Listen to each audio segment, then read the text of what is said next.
I would make it this far. They hated, they never believe me. Yeah, I would never drop the ball. I know I make it look easy. Yeah, Mayweather with the defense. I don't care what a critic gotta say. I got them picking up the pieces. That to me, you really playing with your life. I'm about to come and run it all back. I'm the new era, about to snap back. You ain't fitting for it, cause you all cap like. Hold up, I shoot my shot, wait, hold up. I'm really about to run this go up. You know it's all net when it go up. Ain't got no other plans, you don't need to understand, ayy. We on overtime, you don't need to understand, ayy. You just show them how to do it when you don't know what to say. Tell me how you plan to win if you plan to play the same. Moving fast, already gone, yeah, but you bringing me back. Try to double cross me, dog, just let me relax. Stop assuming what we doing. Keep it moving, what we doing. Cause it can get big and right. Cause it can get big and right. Big and right. Cause it can get big and right. Ay, please don't play no games with me. I promise I'm too much. Ay, I can never let up even if you had enough. Ay, this ain't for the faint of heart. We always playing rough. I had enough, it ain't luck. I needed a vision, I needed ambition, I needed a mission to beat a submission with no intermission. I see the collision, the crash in the distance, they coming off track, no. Now when they ask what's the motive, don't talk like the show. They all about to see what I mean in the moment. I gotta keep going, I'm shaking the dice and they're tipping the roll and they already know. Ain't got no other plans, you don't need to understand, ayy. We on overtime, you don't need to understand, ayy. You just show them how to do it when you don't know what to say. Tell me how you plan to win if you plan to play the same. Moving fast, already gone, yeah, but you bringing me back. Try to double cross me, dog, just let me relax. Stop assuming what we doing. Keep it moving, what we doing. Cause it can get big and right. Cause it can get big and right. Big and right. Cause it can get big and right.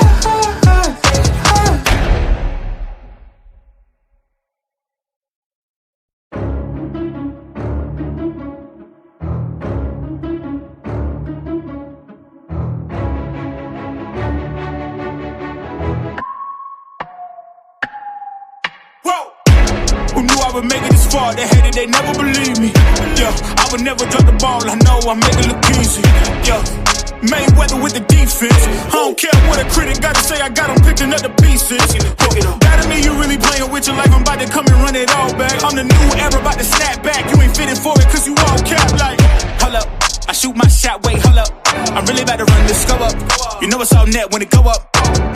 Ain't got no other plans, you don't need to understand, ayy. We on overtime, you don't need to understand, ayy. You just show them how to do it when you don't know what to say. Tell me how you plan to win if you plan to play the same. Moving fast, already gone, yeah, but you bringing me back.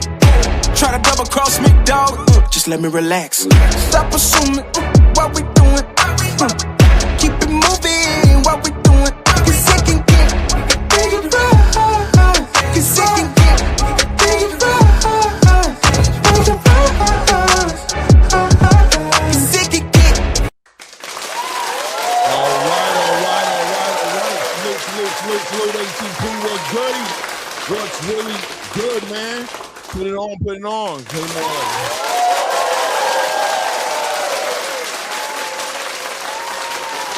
Oh, man. What's going on, man? Knockout. Claymore Blue got you down bad. Holla at me. Man, it's it.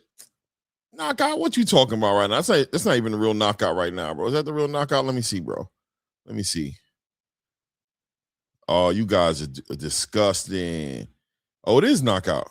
What's good, knockout? Why he got me down bad, man? Why he got me down bad, man? What's going on? It is you. Interestingly enough. Why am I down bad, man? Blue got you down bad. Holla at me. I don't know about that, bro. I don't know if I'm down. And if I am down, I don't know if Blue got me down. But salute, man. Good to see you in the building. Hope everything is good with you, man. Hope your whole family is holding it down like I know they are, man. I know you're doing your thing, man. Salute to you. Salute to everybody who is in the building, man. We here to build, recap on what happened last night. A lot of movement happening. MATCHROOM put a decent little card on, but I think more significantly were the fights and what they meant to the division. We had some important fights put on. Joe Cordina looks like he's claimed pole position in challenging Abdullah Mason next for that WBO championship.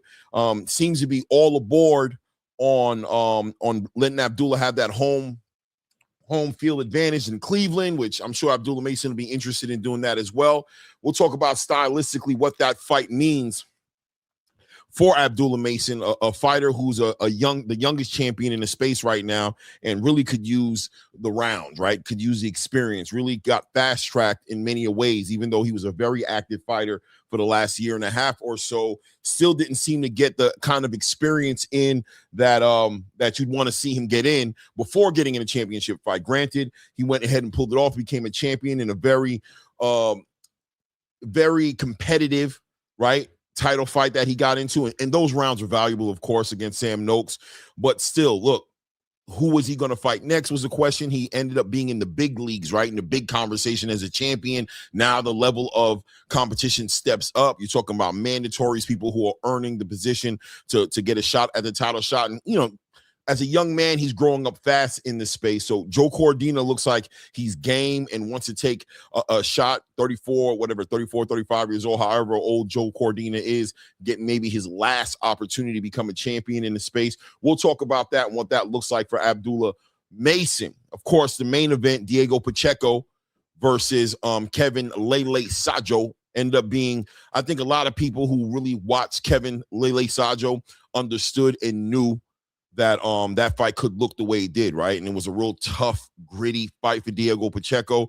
But look, Diego Pacheco got knocked down for the first time. He was down, and he got up, reacted well, showed that grit. Maybe that was the test he needed, right? Maybe that was a test he needed. Regardless, puts himself in position now, gaining himself, I believe, some sort of silver WBO or WBC, title. You know how those sanctioning bodies go with that title, but I think more importantly, puts him right in line to getting a championship fight on the back end of Terrence Crawford being stripped of a WBC title. Rumor was spinning around. The rumorville was going on saying it was going to be Christian and Billy and Hamza Shiraz fighting for that vacant title. Now it looks like the powers that be may be looking at having a little bit of interest in putting Hamza Shiraz against Diego Pacheco. And I think stylistically, that fight right there is a very, very interesting fight as well.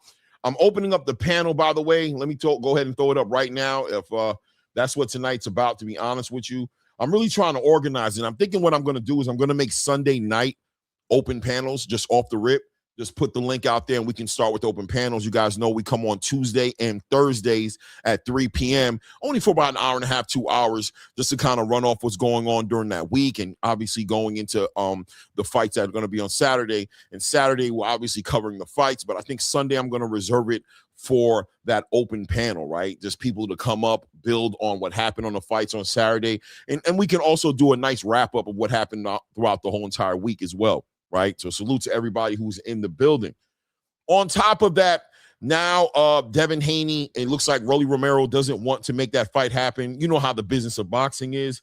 We can get into that conversation as well. Looks like potentially Bill Haney may be negotiating with Eddie Hearn on potentially giving Devin Haney an opportunity to unify with Lewis Crocker on a IBF WBO unification fight. I think we can talk about that as Devin Haney continues to move back and get back on the track of what he's known for, which is legacy fights, becoming champion, unifying, chasing down undisputed, things of that nature. Looks good to me. If Lewis Crocker wants to put that together while the rest of the division is figuring it out. We got Ryan Garcia, who's supposed to be figuring out with Mario Barrios. We'll see what ultimately happens with Rolly Romero if he does land that fight with Manny Pacquiao, or maybe he defends it against Shakram Agiasov. We'll see how all that works out. But until then, the next best thing, right? The next best thing on the table definitely would be Lewis Crocker. Fight the big fights, but also make sure it's for a title, right? And now that he's with Turkey and Riyadh, all the fights are big fights, as Turkey's going to be paying him, I'm sure, premium for whatever fights he's in. He doesn't have to worry about chasing down the biggest names in the sport and playing A-side, B-side politics, across the street politics. He can get right to it and run right to the legacy. And it looks like that's what he's going to be doing as well. A whole lot of stuff to talk about. And of course, whatever you guys feel like talking about, the panel will be open. There is the link. Feel free to hit the link and step in. I think we got my guy, CJ Rich, in the building. Let me see if that's CJ Rich. CJ Rich in the building. What's good, family? Yeah. Nobody better troll with my name. No trolls. But no, it's me. What's going on, Clay? How you doing? I'm doing good, man. Doing good, man. How you feeling today? Hey, as good as I could, right? Yeah, right? Man. I'm sure you heard he was on Johnny's panel. But we're working it out. No, man. Yeah, definitely, man. Condolences, man. I do remember hearing about that, man. Condolences to you, man. How's everything coming along with that, though? Hey, I'm the only one in the position to handle the arrangement, so I'm dealing with that mainly right now. But I'm still punching. In general, I'm still punching. Making sure that I work out every day and stay on my routine as much as I can. So yeah, I appreciate it. Okay, so the main topic is last night's fight. So I haven't been super tapped in with the news lately, obviously, but I did catch last night's fights. Okay, so I want to say like this. Was it not Mendoza, but I forget the dude's name. I'm sorry, but the prospect that he didn't get this guy out of there as soon as he could have. I felt, and I hate to be that guy, right? Wait, let's land the plane on the fight right now. We talking about one of the earlier Mendocino. I'm sorry, Mendocino. Okay, just want to make sure we're on the same page. All right, I got you. Yeah, my head was somewhere else. Yeah, Mendocino. He should have got dude out of there quicker, in my opinion, because he did have him hurt early, and he didn't turn up as quickly as I thought he would, because it was pretty much a showcase fight. Granted, he got the stoppage in the mid rounds, but yeah, I don't want to be super critical, but that's where I landed on that. Savannah Marshall, that was impressive to me. I know not everyone is a fan of women's boxing. You're talking about Sky Nicholson, right? Sky Nicholson. It's all good. I'm right here with you. My head ain't that, man. You know what I'm talking about. You get it. We're getting there. I got you, bro. Listen, bro. We ain't worried about it. We just making sure. We got you, bro. Sky Nicholson. Take your time. Yes. That was a dominant performance. Pretty much a whitewash, maybe 10-2 at best. Yeah, I mean, women aren't going to get stoppages. You're not going to see that kind of thing. But you love the sweet science. You can appreciate what these ladies are doing.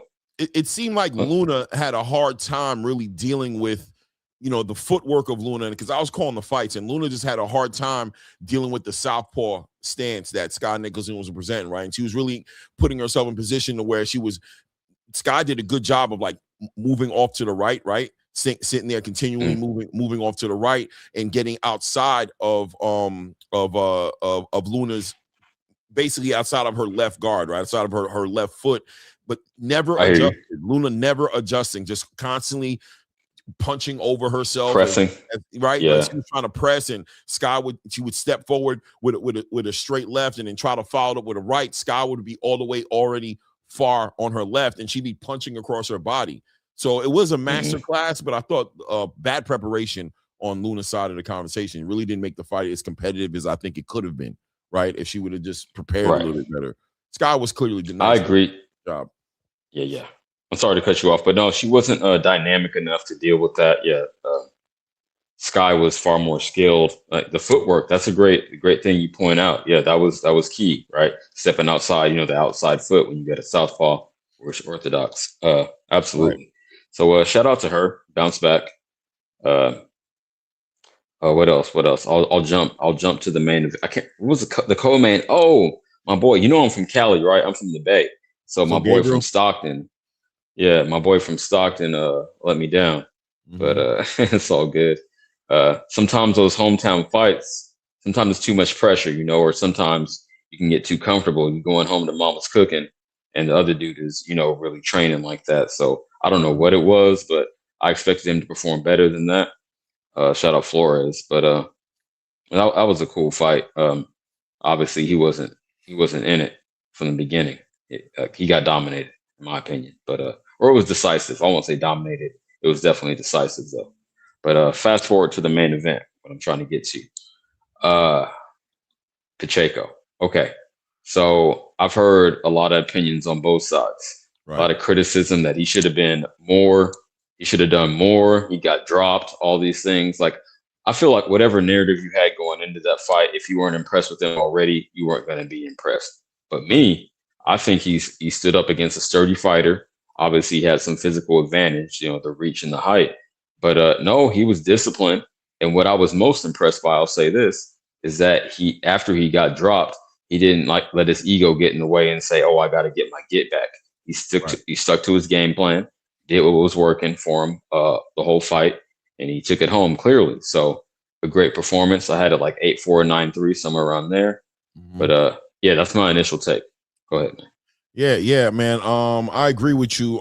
I think there was obviously a litmus test for Diego Pacheco. For me, when I saw the fight get put together, first thing I thought about was the fact that his team didn't seem, in my opinion, to think that he was ready for a Christian and Billy fight, right? And this fight right here was going to kind of like shed some light as to whether or not that was good discernment by his team to kind of like give him more time, or whether or not, you know, they were holding him back a little bit. We know that, you know, he split up with Jose Benavidez Sr. He brought in a new trainer on this fight, went back to, I guess, his old trainers, maybe his original trainers that he started off with.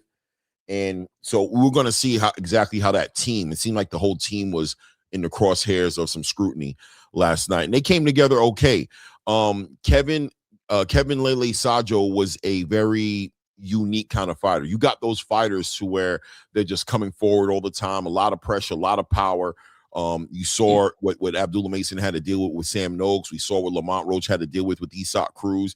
These fighters, you know, Subriel Matias does this to a lot of fighters as well. They come with that pressure, and if you can't get that respect, if you can't discourage them early, right, on what they're trying to do, it becomes a very long night. And I think that's what we saw with Diego Pacheco, right? Diego Pacheco trying to stay behind that jab, right, and maintain the distance, but you've got this shorter fighter who's bobbing and weaving and slipping underneath his punches like Mike Tyson, and the consequences on the other side of that is a whole lot of work on the inside. And then you're trying to tie him up a little bit, which I thought was smart.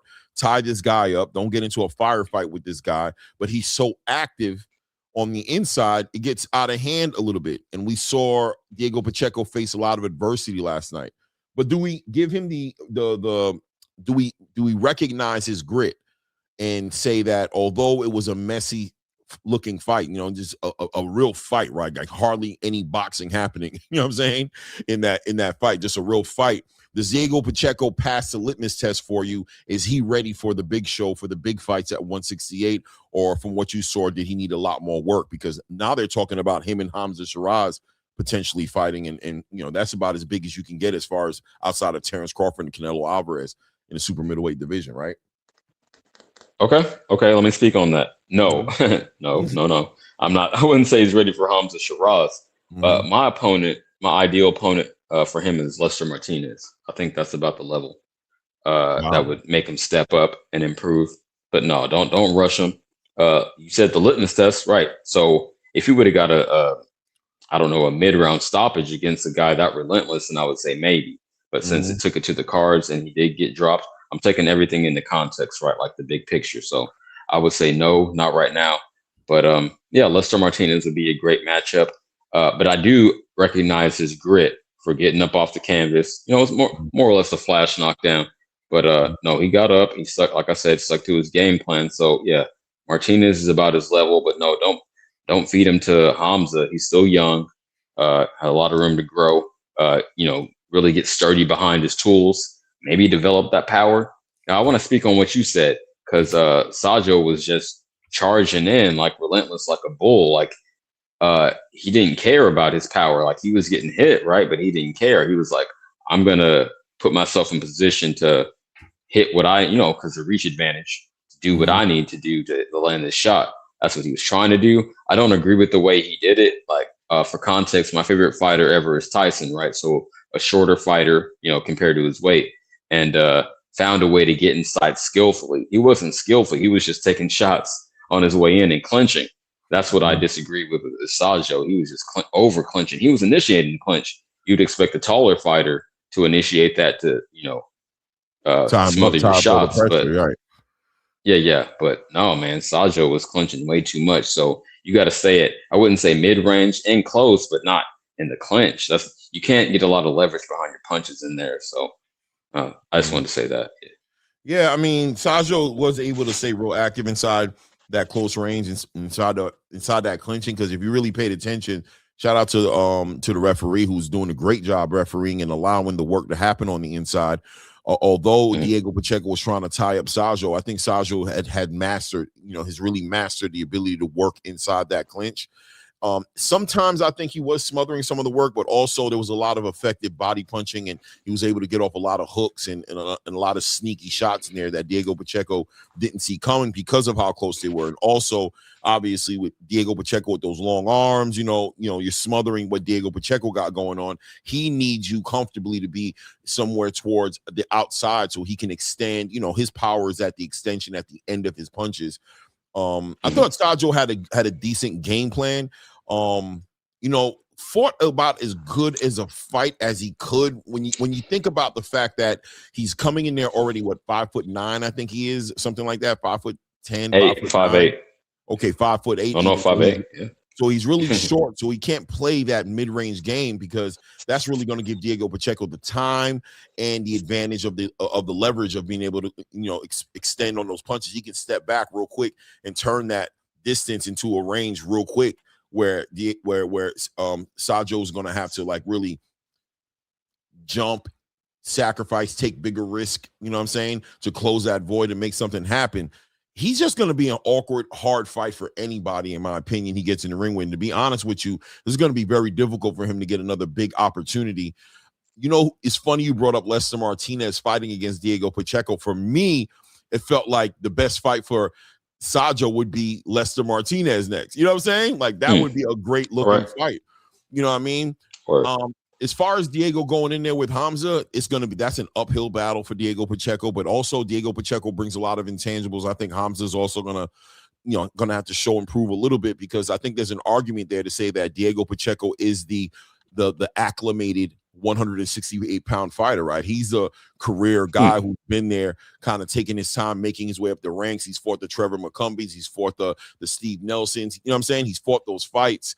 Hamza Shiraz had a great performance, obviously, against Edgar Berlanga, but do we consider Edgar Berlanga as one of those? Was he really one of the big dudes at 168? I mean, although the performance was great, Edgar Berlanga, how did you rate him in general as a 168-pound fighter? Berlanga, I never respected Berlanga. He got his fame off of doing the job to Canelo, just surviving, and threw a parade about it. No, that's not it, champ. Not my book. I'm old school. Y'all a little older than me, but I'm 41. So yeah, I came up in the 80s, and no, that's not how we did it. No. So I don't rate it that. He did what he was supposed to do, right? If you're an elite fighter, you take out a Berlanga like that, and it was very impressive. So I'm not taking anything from him, but Pacheco, I'm going to reiterate, Pacheco and Shiraz just on different tiers right now. But someone was saying, oh, well, that would negate the height, right? Because I think Shiraz is about the same height as Pacheco. So that would be a great test, but I don't think he would pass it. I'm sorry, what was that? I think Diego's a little taller, to be honest.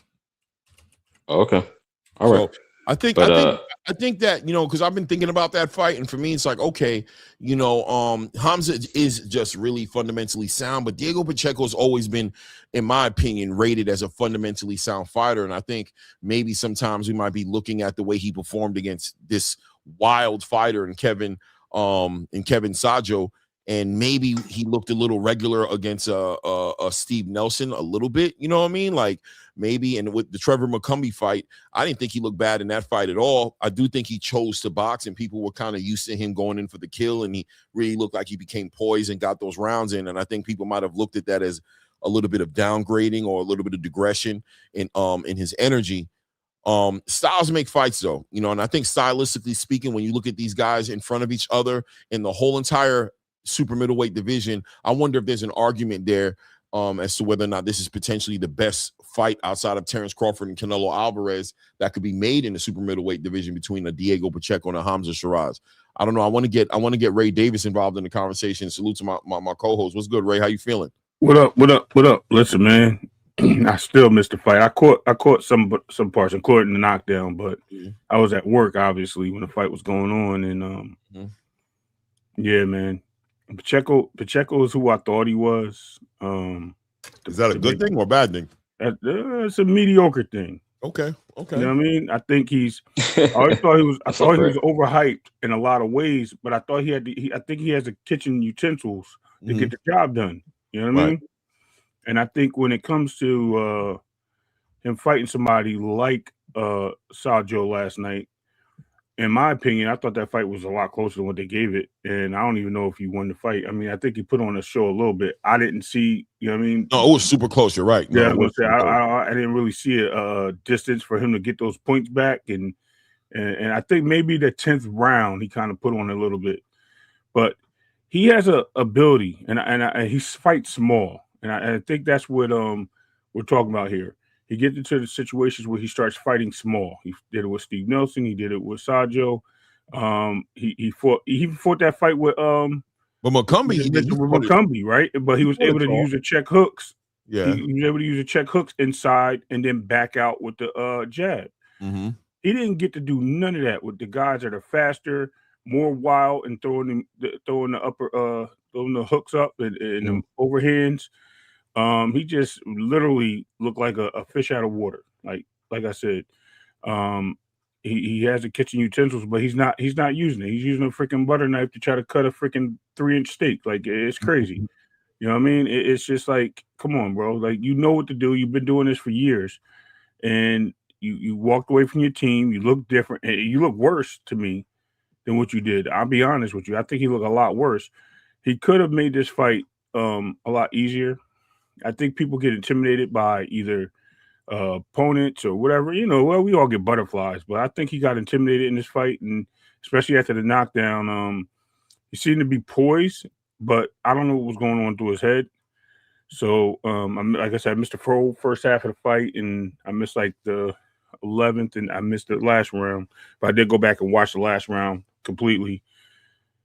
Just doesn't look like the guy that I thought he was. That's all. I'll be honest with you. I thought you said he looked like the guy you thought he was. No, I said he is the guy. I said he is the guy I thought he was. I just say he didn't look like the guy. He didn't look like the guy I thought he was. Like, I think the Kevin Lele Sajo, I argue, will in his next 2 to 3 fights make the performance with Diego Pacheco and make Diego Pacheco's performance, I think, age closer to wine rather than milk. Mm-hmm. I think that you're going to find that a lot of people are just going to have a difficult time with this dude, because I think there's something about somebody. If you cannot get that respect from Kevin Sajo, if you can't get that a jab on him or a shot on him to discourage him from just pressing the way he was pressing Diego Pacheco last night, I don't care who it is. I think he gives problems to everybody. So, so that being said, me personally, I give Diego Pacheco a little bit of more grace on this particular fight.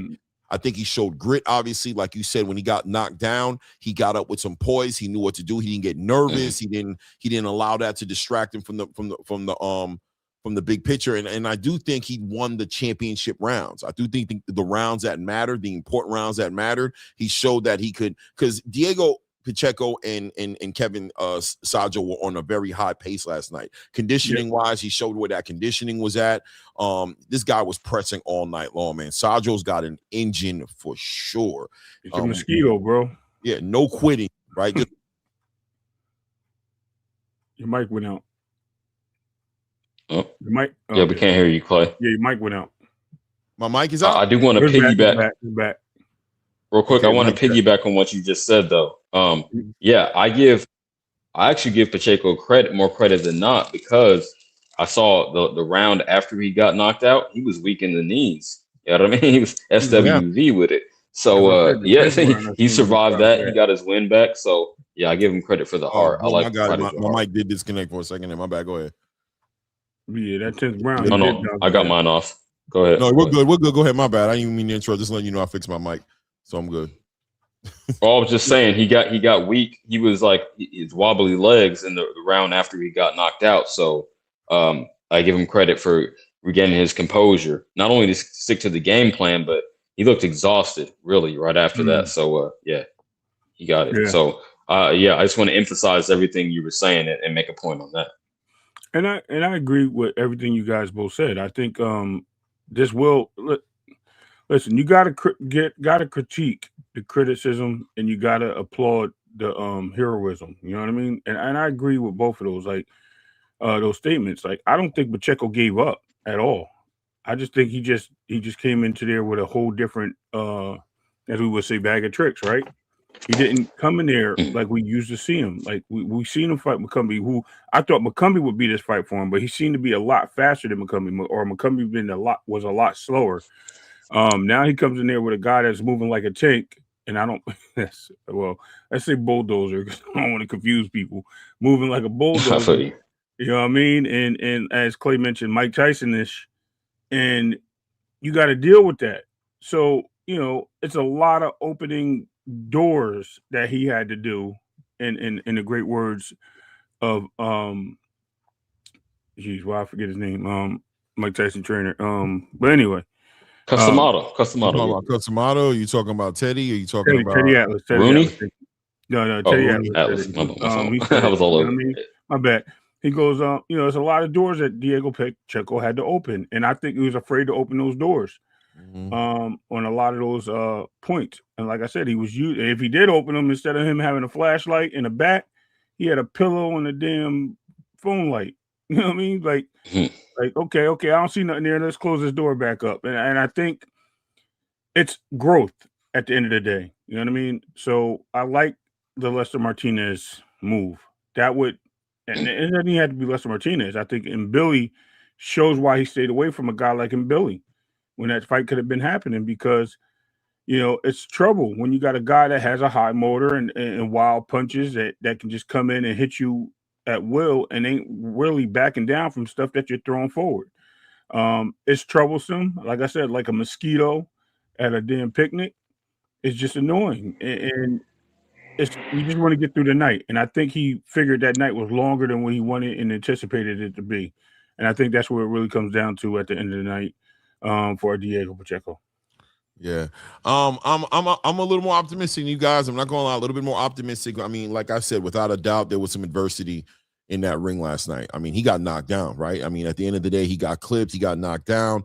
So a lot of adversity in the fight, but man, I don't know, man. I just think I gave Kevin Lele Sajo a lot more credit. He gets credit. You know what I mean? I think just like I said, let's see what Kevin Lele Sajo does moving forward from here. I think he's gonna be hard to beat that guy. I think he's a awkward look for anybody. And I think I give Diego Pacheco the grace and the benefit of the doubt in this one to say that this fight was just a unique fight. And I think when it all came down to it, those championship rounds, the way I was able to see him kind of regroup, you know what I mean, recalibrate and let his hands go and actually hurt Sajo in those championship rounds. Like really, I thought he was gonna put him down. You know what I mean, in those championship rounds. Oh, yes, I had the same feeling. Right. Like he started to finally get his rhythm, and he started to get that timing down. He was landing some significant shots and showed he had power, right? Because he was able to finally hurt him late in the match too, because usually that's when you fade away, right? It looks like he was able to hit that second gear, do some things. I am very interested in seeing him fight a Hamza Shiraz.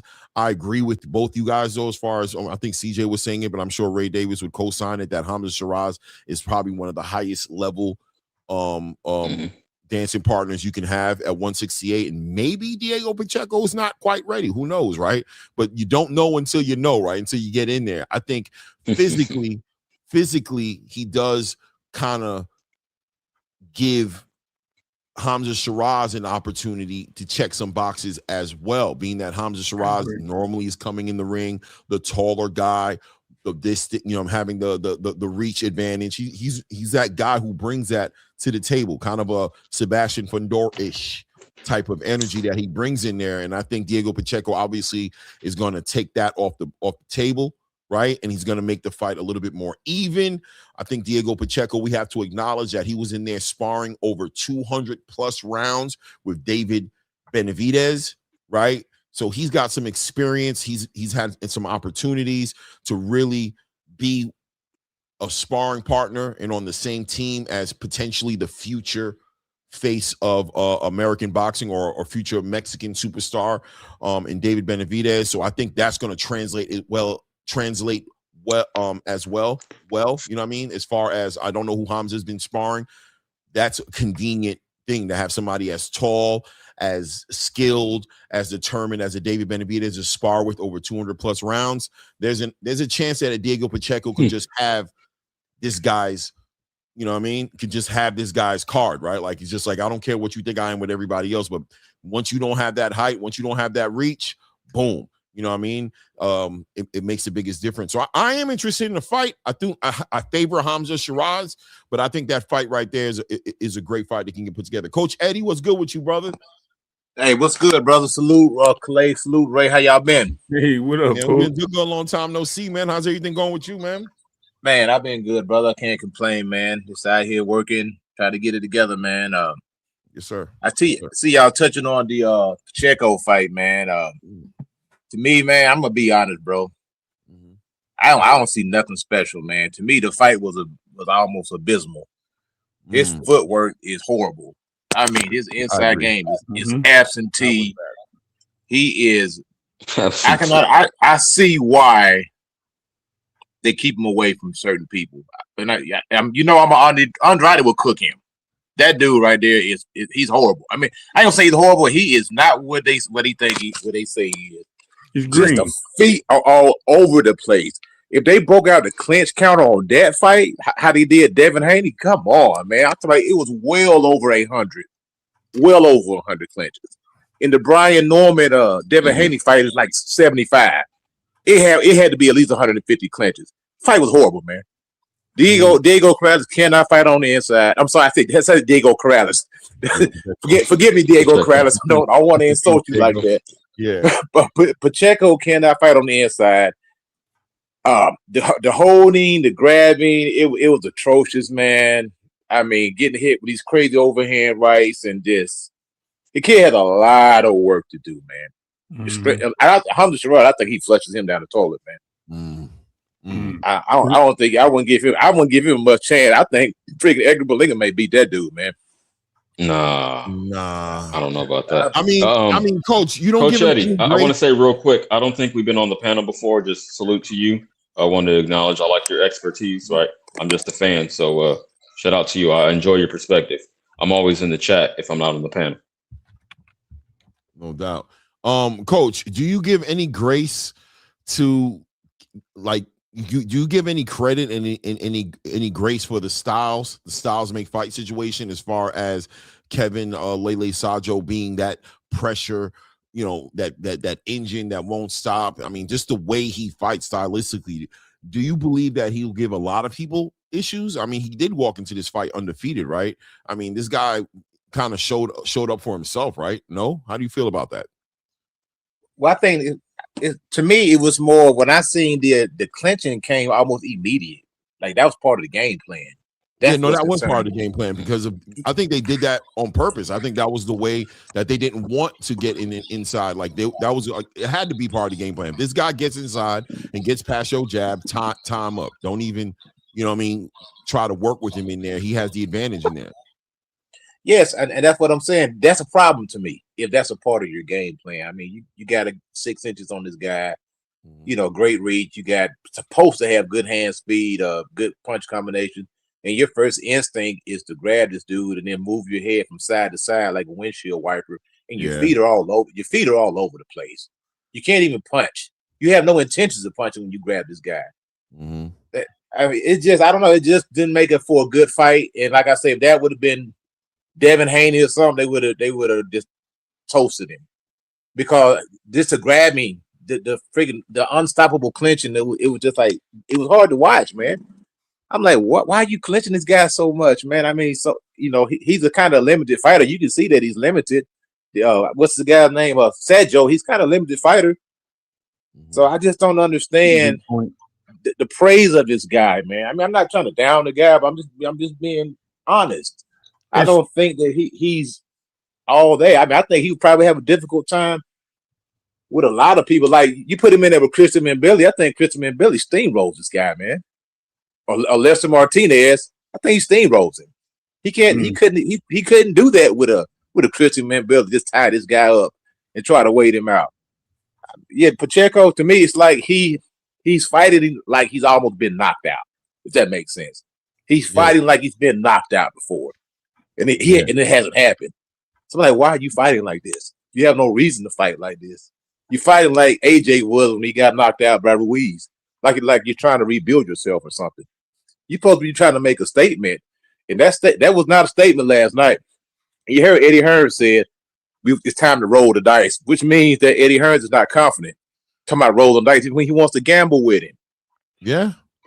I mean, I think, and I spoke towards that a little bit as well. Just, the fact that we understand that as a team, I'm not going to say Diego Pacheco did it by himself, but as a team, they kind of like came to an understanding that they either weren't ready for Christian and Billy, or at least weren't very interested in fighting him when they had an opportunity to fight him. And when you see the performance that happened last night, immediately what I was thinking about going into the fight was, let's see what the whole entire not fighting Christian and Billy thing was about, right? And you did kind of shed some light on that and some perspective on that. But I don't know. I mean, I'm not quite all the way there where you guys are as far as making a final decision on who this kid is. I think he's shown me a lot of glimpse of he's shown me a lot of potential in past fights.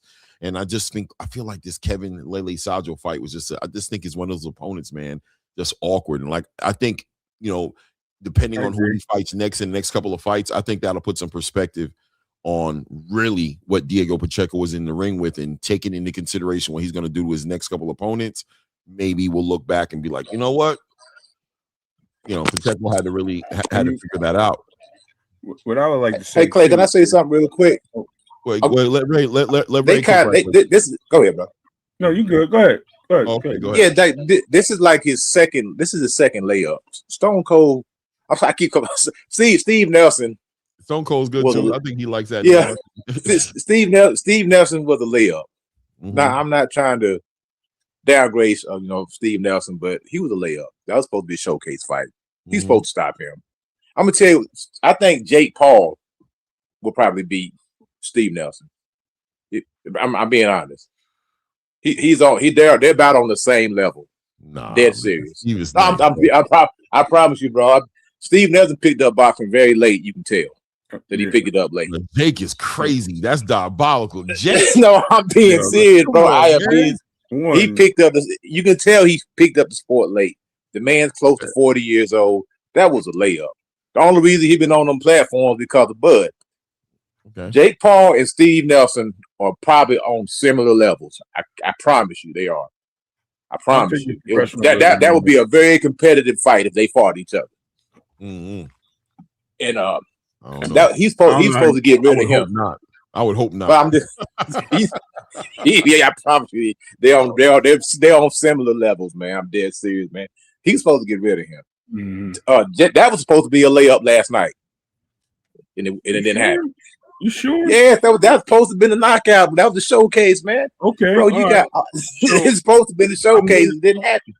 I'm gonna move the needle a little bit. That's actually why I was about to say. I think we're taking I see what Clay's saying. Like, we're not giving the credit where credit's due on certain points of that fight. I'm not going to take away from what Sajo did. I mean, we got to look at the division in itself. The division in itself from 160 pretty much up, even 154 it starts. A lot of these guys are in the pocket, back and forth fighters. And when you got guys that are literally going to be in your face, and you're not a smaller guy that can move in the ring, and you're able to, go blow for blow with a guy, pause, because I know freaking ready for that button. And you're able to what the hell is this? Hold on a second. Stupid ads on Box Rec.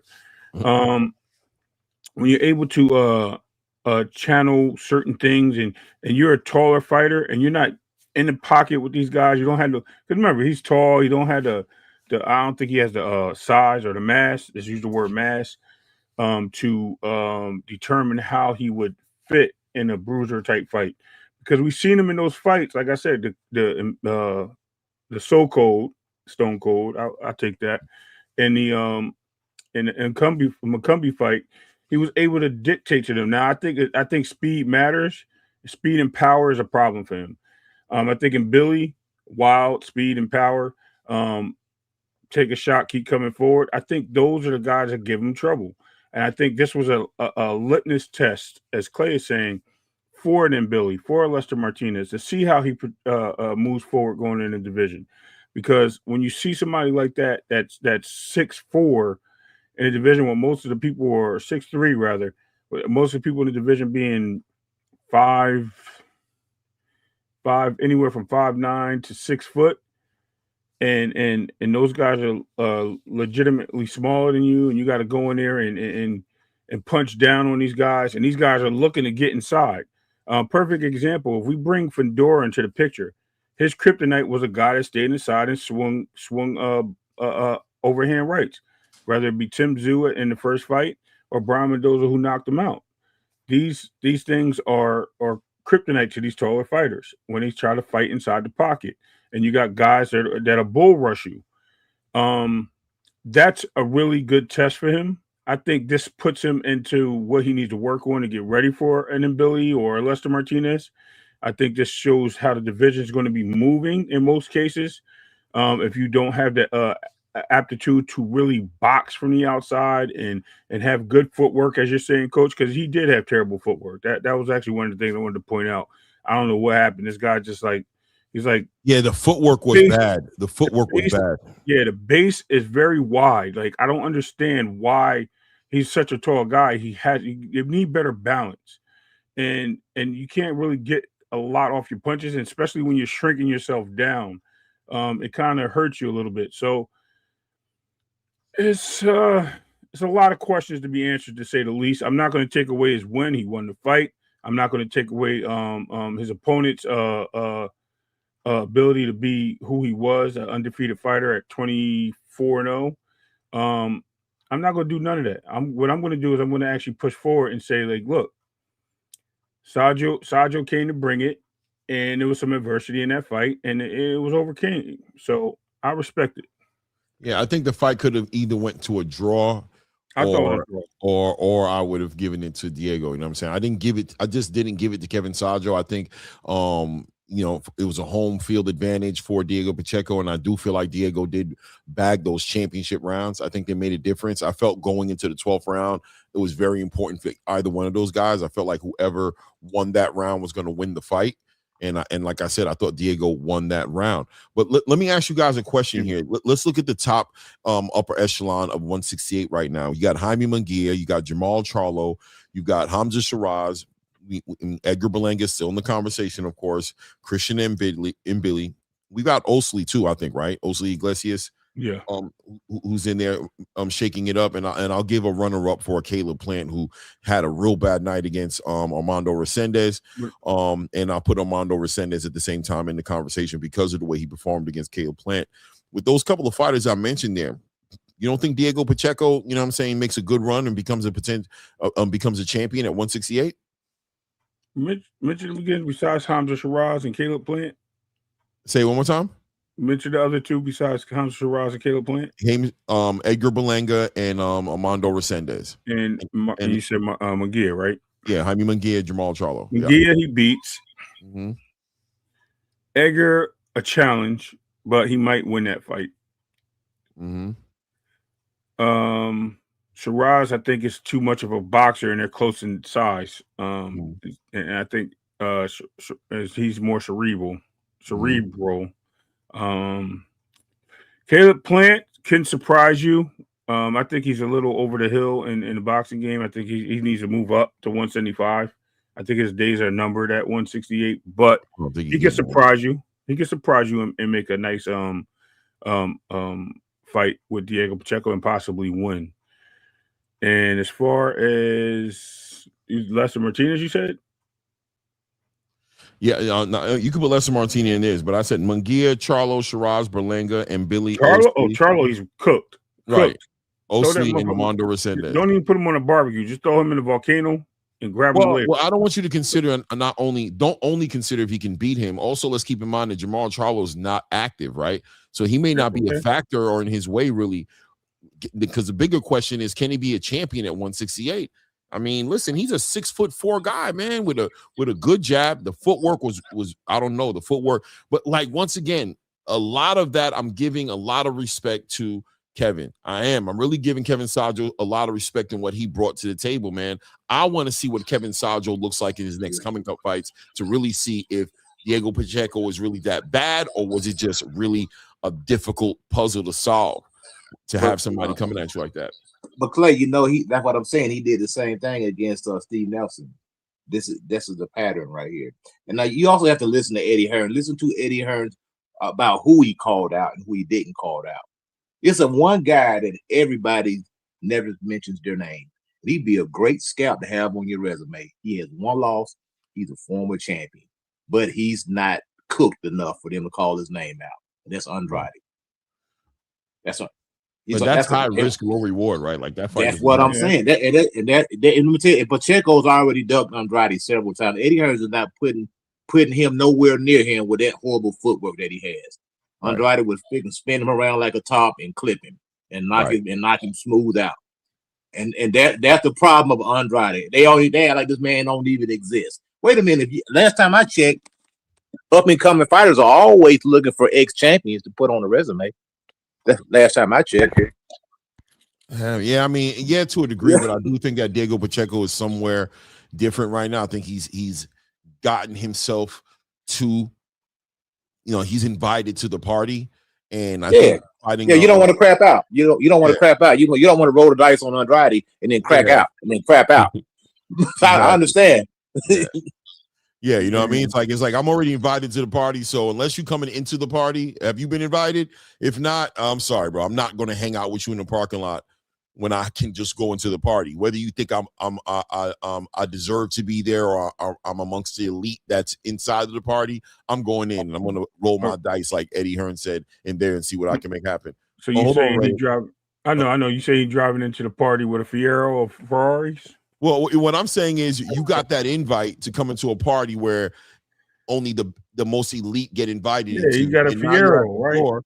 No, you're at the door. You're at the door of the party, and the security's like, are you coming in or not? And you got this guy, you got some smoke out in the parking lot, and really that's some real smoke. But it's like, yo, I'm not trying to prove myself at this point. I'm just going to go ahead and take my ticket, go get me a table, and see if I can mingle and make some connections in there and grow my brand. You know what I'm saying? And I'm going to roll the dice and see what I can do. I'm not going to pass on a Hamza. I'm not going to pass up on a Hamza Shiraz or Charlo or Jaime Munguia. I'm not. You better pass on Charlo. None of those. I mean, listen, you do what you got to do because especially if the pay is correct, you roll the dice like Eddie said. Salute to BVO Sports TV in the building. What's good, family? What's going on, man? That's what I learned from my brother Ray Davis. Bring your own dice. Yeah. Bring your own dice. With some games that's not how it works. Some games you got to use the house dice, bro. They don't let you bring your own dice. You put them things back in your pocket. We got dice right here, bro. You got to be like Adrian Bronner, man. You got to have the loaded dice, man. We here to win. Exactly, right? Tell you when you talk about something like that. Nah, bro. We got the house dice, man. You roll these, motherfuckers. You roll these. What's good with you, King? Oh, what's going on, man? Good to be on with y'all brothers, man. I just suited my brother, Coach Eddie. That's my guy right there. For sure. I'll say this. Don't think we forgot. I ain't talked to Coach Eddie since the Brian Norman, Devin Haney fight. I definitely need to figure out how you're feeling, what went wrong, how'd you assess the fight, all the above, Coach Eddie. But BVO Sports, please. Go ahead, do your thing, man. Hey, you know the funny thing, that's why I love Clay, man. He like Montel Williams. He knew that was an overmatched fight. He's talking about Montel. I want to know how you feel. I just want to make me sick, man. Listen, Coach Eddie, I respect Coach Eddie's takes. His he got an eye for the sport, and I'm definitely interested. You cold-blooded, Clay. You a cold-blooded dude, man. Georgia native, you know what I'm saying? You a cold-blooded dude, man. Clay is cold-blooded. He sit up there with that smile, man, laughing at you. You gotta watch Clay, man. I don't know when I'm gonna see Coach again, man. I don't know when I'm gonna see him again, man. Oh wow, you trying to chase him off? Oh man, you saw how you do, man. I don't know when I'm gonna see him again. You gotta strike when the kettle's hot, man. You know what I mean? BVO, you funny, bro. Hey, you gotta watch Clay. You know Clay a politician part time. You ain't know that. You gotta watch old Clay, man. He put the glasses on there. He get to talking like Kevin Freeman from the news. You gotta watch him, man. You can't let him do that. Al Roker, bro. I want to get the takes, man. I want the best take. Shout out to the boxing take. You know what I'm saying? We doing but Diego Pacheco, he looked awful, man. Yeah, I see people are really critical of him. And the only reason he looked awful is we seen that guy was there to get beat dead. I mean, he had that extra high guard, and you just kind of seen Pacheco just smothering him, no angles, no jab. I think he was just a little excited, to be totally honest. I think he was with some home field nerves in the game. ring, and that's what we seen because I think he was like not at home, but real close to home. I think he's from South Central, so he was real close to home in LA. So, I mean, he looked nervous, and I'll be honest. The last time we seen him was against Stone Cold. That's Terrence Crawford's punching bag. So maybe he looked incredible versus that dude. But I think Pacheco got time to grow. I just know he better stay away from Mbili or Martinez. They're gonna beat him to death. But the thing that we missing in boxing is fighter development. I think we do too much of it. In the heavyweight division, we let guys develop. Like, look at Daniel, man. Daniel done got his head beat in twice. And then 3 times now. And now if he can beat Caballero or Worley, he right back in the race. That's the boxing that me and you are used to, traditional boxing where you get your ass kicked and you learn. I think that's all Diego Pacheco needs. He need to get his ass kicked one time, or maybe not. Maybe he might pull out another level, but he just looked bad last night, and that's okay. I mean, we seen Sugar Ray Leonard look bad versus Durant. So I mean, the baby was crying. He was looking distraught. But what'd he do? He came back, fought the right fight. Though, right? That's a great example. The Sugar Ray Leonard, the Roberto Duran fight is just like, yo, bro, if you don't fight those guys exactly the right way, they can make you look bad, man. He made Sugar Ray Leonard look average. If you look at that fight on playback, he looked very average in that fight. Or think about how the Marvelous one went against Tommy Hearns. He made Tommy Hearns look like nothing. He's like, is that the dude that gets Sugar Ray Leonard all these problems? He just straight attacked him and went to it. And I think what we missing, and I'm working on this myself, man. I'm trying to get back to the Jim Lampley days of just calling what we see. And what we see is a guy who still got time to grow. That's all I'll say with Diego Pacheco. I ain't gonna throw him away. He got some work to do, and I think in the next 5-6 fights, we're gonna see some real improvements, man. Because look at David Benavidez. I hate David Benavidez, but every time I see this Mexican, man, this nigga getting stronger, faster, feet look great. It's fighter development, man. I'm telling you, these guys are still pups when we see them, man. Nobody comes out the womb like Floyd. We can't look at monsters like Floyd and say, oh, this is how it should be. No. He one in a million. You know what I mean? So I just kind of look at it that way. My bad for being long-winded, though. Nah, man, take your time. Do your thing, man. Hey, Coach. Sir, I'm ready. I'm ready to answer all questions, man. I just want your assessment, man. What you thought went wrong? What need to be improved? Just overall. Well, let's start off going into the fight. Just wanted to, you were going for Brian Norman, right? Absolutely, 100%. Right. And by the way, just to let you know, I was going for Brian Norman as well. I thought Brian Norman was going to be able to do it. So I'm right here in the same boat with you. But I know you got a good eye, and going into the fight, you expected some things, and I'm wondering what ended up happening as you were watching the fight develop. What were you seeing? I think first of all, I want to say, and I felt like this was going to happen before it even happened. Brian Norman Sr. was on the internet entirely too much. He let Bill he got into a back and forth with Bill. He was trying to win the media battle. And he wasn't focusing. It's hard to divide. You can't divide your attention. Your fighter needs your undivided attention. Every time I seen Norman Sr., he was on Mill City 2-3 hours, arguing with fans, arguing with, debating, talking about his son, giving the game plan, exposing everything, giving up all the goods, saying what Devin does well, what Devin does good, what he don't do well, and there's nothing that he can do. Came in with just a total disregard, total arrogance, just like it was a foregone conclusion that the knockout was imminent. Now, this is when I know everything was bad.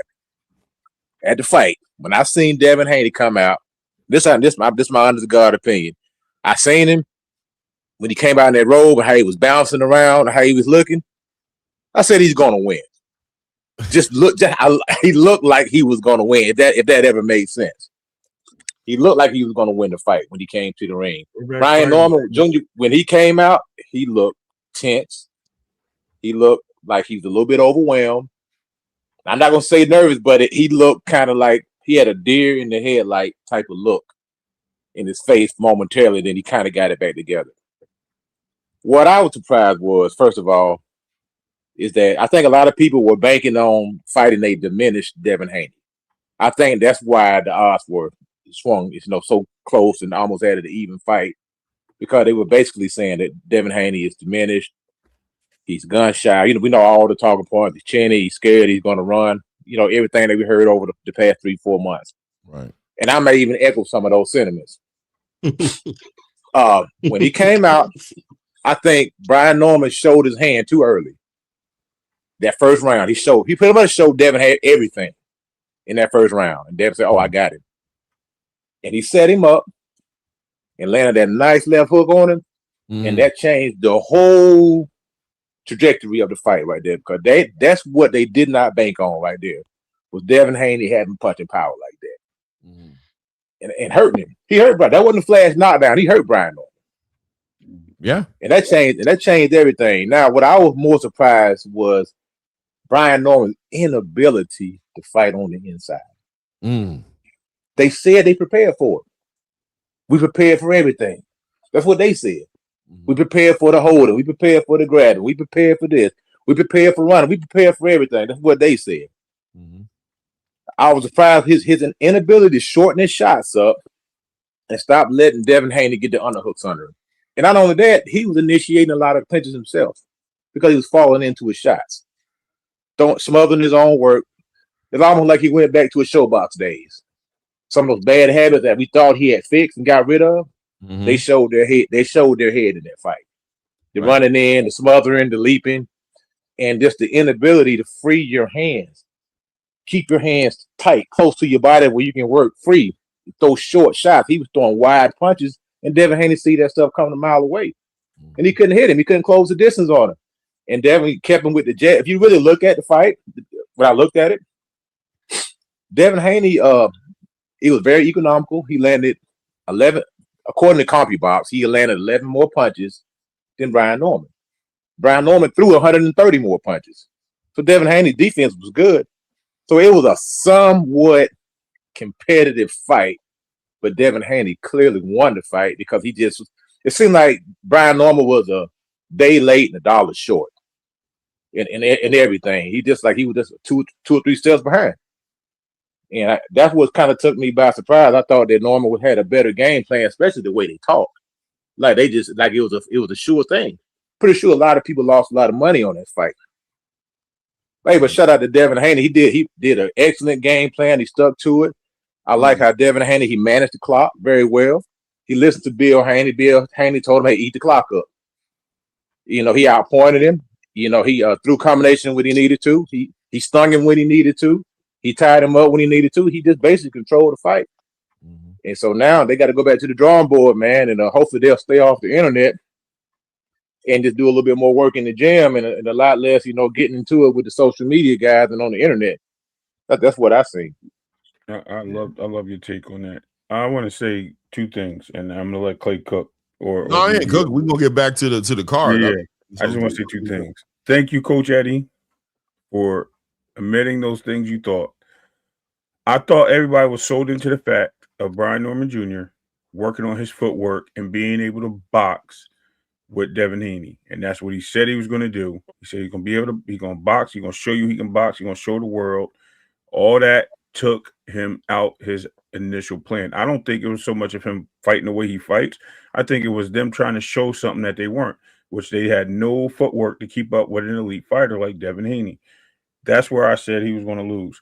And the second thing I wanted to mention is the left hook stunned him, but the broken nose changed the fight. When he pushed him with that straight right down the middle and broke that nose, Brian was so in shock. It took him to the 7th round. I think before, when Devin took off a round, before he got his legs back, he literally was, 5th round. Was it 2nd round? So yeah, 5th round. Took him 3 rounds to get his legs back before he even started punching again. That dude was lost. And I think his dad was so succumbed by the moment as well that he was just like, go in there and get him. It was just like, go get your get back. He was doing what a fighter does when he's embarrassed in front of the crowd, right? In the big lights. He tried to get the get back for his son, but he was trying to get the get back for all the shit he was talking to the media and for Bill. And I think that was a big issue because it left no answers to the floor. I'm gonna lay my plane though. Yeah, man. Devin Haney really put on a master class in that, and it just showed, man. He shook off whatever jacket they were trying to put on him, and he reintroduced himself, right, to the boxing space and said, yeah, y'all, he did the old Roy Jones. Y'all must have forgot, right? And he showed his capabilities, and I think he showed he's at top guy, 147 right now. News coming out right now, I guess, that there's a negotiation going on for Devin Haney to potentially fighting Lewis Crockett for unification. That IBF title will be on the line. And look, Devin Haney doesn't have to deal with any rehydration clauses or anything like that. I don't know if I even need to ask you guys who you guys are favoring, in that fight, but we'll dive into that. We'll dive into that. Can I add one more thing before we get up? I mean, I like what Ray and Coach said. I think the thing we got to remember is that we had a crisis in leadership. What we're seeing now is a lot of these trainers are not equipped to give their fighters the right information when it's needed. Well, if you look at that corner, that's one thing Turkey's doing. People missing that Turkey's doing is Turkey is putting the camera in the corner and that's exposing people. What we see, and let's be honest, Clay is one of those brothers who's not going to be mean and say what he really seen, but that brother said we're going to have to get his ass now. That ain't how you win no fight. This ain't no ballroom fight. You fighting one of the slickest, blackest niggas they got. You got to be ready for him. And for him to kind of just constantly get out coached. I mean, and shout out to Virgil Hunter, because when I heard that Virgil Hunter was the architect for this game plan, if you think about it, we seen Devin doing some Andre Ward type of stuff. Making sure he kept him in front of him, making sure his pace.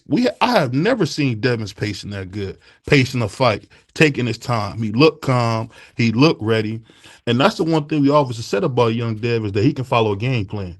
And when you can follow the rules, we heard what Senior said. What did he say? Don't even ask the question. Don't even ask the question, because we seen the same thing with Lamont. Who the hell told these boxers to fight niggas who fight? We don't do that. He should have came in there like Marvin Hagler did versus Tommy Hearns and rush his ass and see what we can do. If I get knocked, I get knocked, but I'm going to rush his ass. I'm not about to sit back with this slick nigga and get my head beat off, because I'm trying to prove a point, and that's the problem in boxing. We got too many guys trying to prove points instead of trying to win the damn fight. Don't worry about what it looks like, and that's the one thing I love about Shakur Sanchez. He might be the most boring man in boxing history, but the motherfucker wins. You know what I mean? And that's what it's all about. But really, I just gotta say, man. And Senior got mad when I said this, but at the end of the day, that was a horrible coaching job.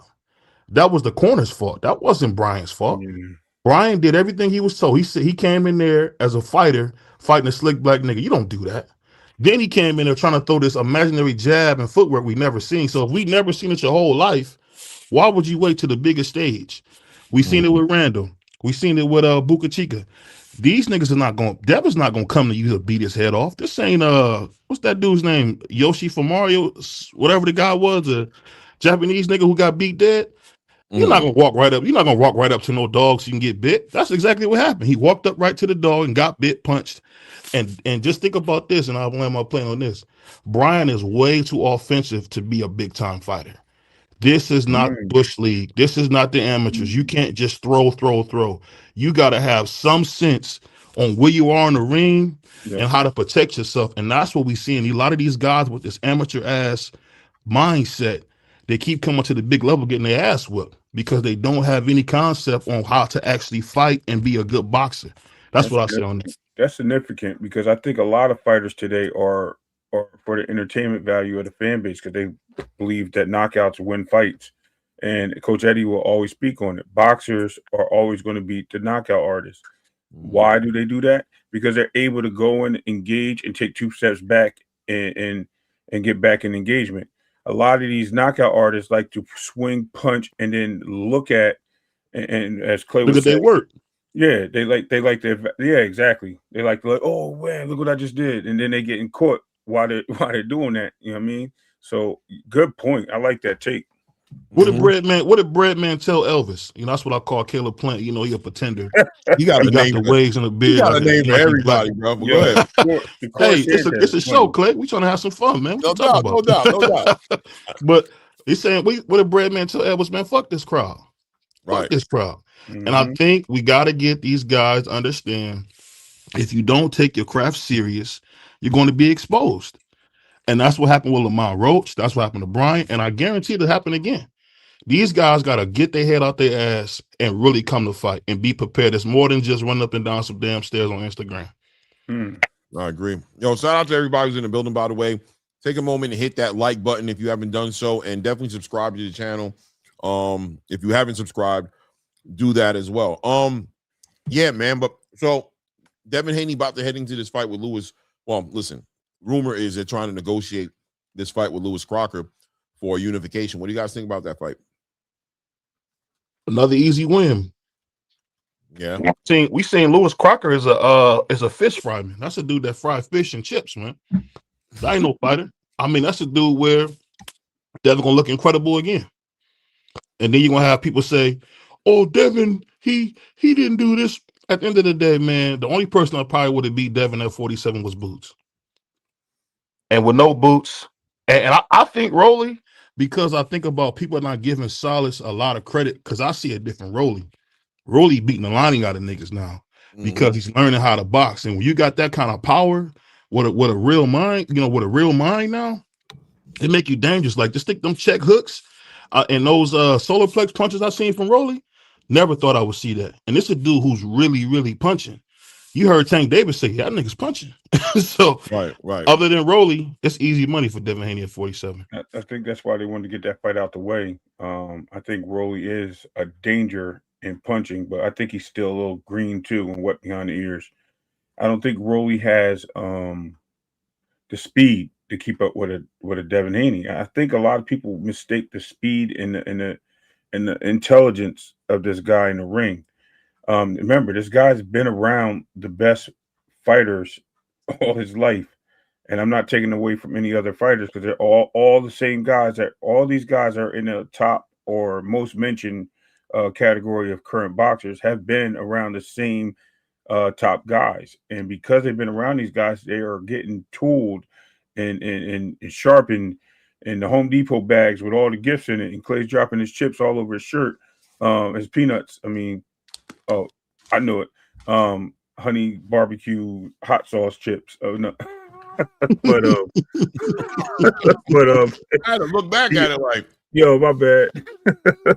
But no, a lot of these guys are other than that, they're green because they see what the fan base wants, and they're not looking at what the skill needs to, what you need to do to bring that skill to the ring. They're not adjusting. They're not making backup plans. They're just coming in with one thing, and it's creating bad fight for a lot of these guys that are coming up, and they're like, "Oh, well, this is the guy. This is the next guy," and then they get exposed every single time. But Ray, let me ask you this: you've seen Ishmael a long time in boxing. When he gets guys, they got to do what he say or he'll drop them. Okay. So I think the thing with Rolly is we can't compare him to what we thought he was because he actually got one of the best coaches in boxing. I know we don't hear a lot about him, but we're talking about one of the best teachers, and actually, one of the guys that always, any fight that gets under him, they get a lot better. So that's the thing I'm saying. You can't scratch out the coach because I think his coaches puts him over the edge because you got to remember he got this crazy power with somebody controlling the strings that we never seen. Think about that Ryan fight. That wasn't just Rolly knocking him out. Rolly took his time and beat the tacos out of him. We never thought we would see Rolly doing that. I mean, it was tacos everywhere. It was crazy. Remember, when you're not on the juice, bro, it changes everything. Yeah, but don't forget Ryan was a 9-time national champion. Let's not forget Ryan physically has all the gifts. He got all the gifts from God. Ryan is just distracted, bro. That's what he is. He's distracted. He needs to humble himself in a real way, as far as especially like finding a trainer and somebody who's going to help him bring the best version of himself to the table. Until Ryan figures that whole situation out for himself, it's like I'm with Bill on that. As far as like, I don't even want to be involved in the Ryan Garcia business until I know that we got somebody who's really trying to compete at the highest level and put in the work and show up at an agreed upon weight and compete, compete in a straight across the board, fair, leveling playing field. You just don't know where he's going to be at mentally and what he's willing to do that could throw the whole value of the fight off. I think Devin gambled a lot trying to make that Ryan Garcia fight happen, and he ended up losing a lot more, not just in the ring, but just the overall build up to the fight, just all the antics. It was just an awkward, crazy situation to be in, pushing a fight with him. And to answer that question that you did have for me, Tito know to stay away from Devin. He got skills, so I think Rolly understands the same thing. You know what I mean? You said Tito? Oh yeah. Hold on. You talking about the 2-time Ring Magazine champion? Oh yeah, he know better. So I'm just making sure. I'm throwing shots, by the way. I'm just making sure that we understand also that Rolly and Tio, if you want to put Silas involved, I think that you could say that they're close to the same level, right? And Rolly know better, Tio know better. They both know better. They know what that guy did to them. He beat 2 Hall of Famers, dog. Are you serious? Okay. Oh my God. I can't wait till when we beat the Puerto Rican. When we beat him, Ray, don't disappear.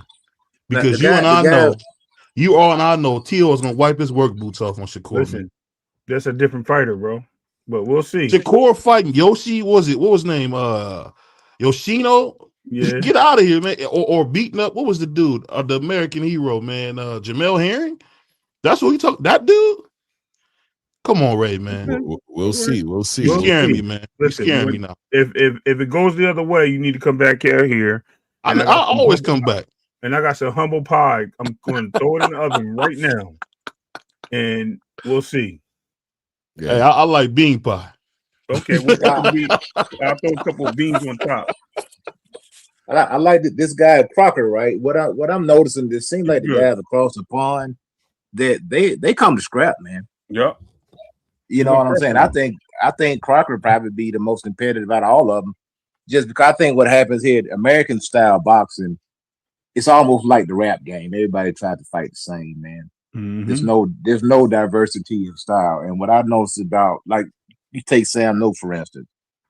I mean, he was outgunned, he was outmatched skill wise, but he came to fight, man. And that's what makes good. That what make a good fight. When somebody shows up and they may not have all the skills, they may not have all the accolades. But guess what? They got 2 hands and a good heart beating. They in shape, and they come to fight, man.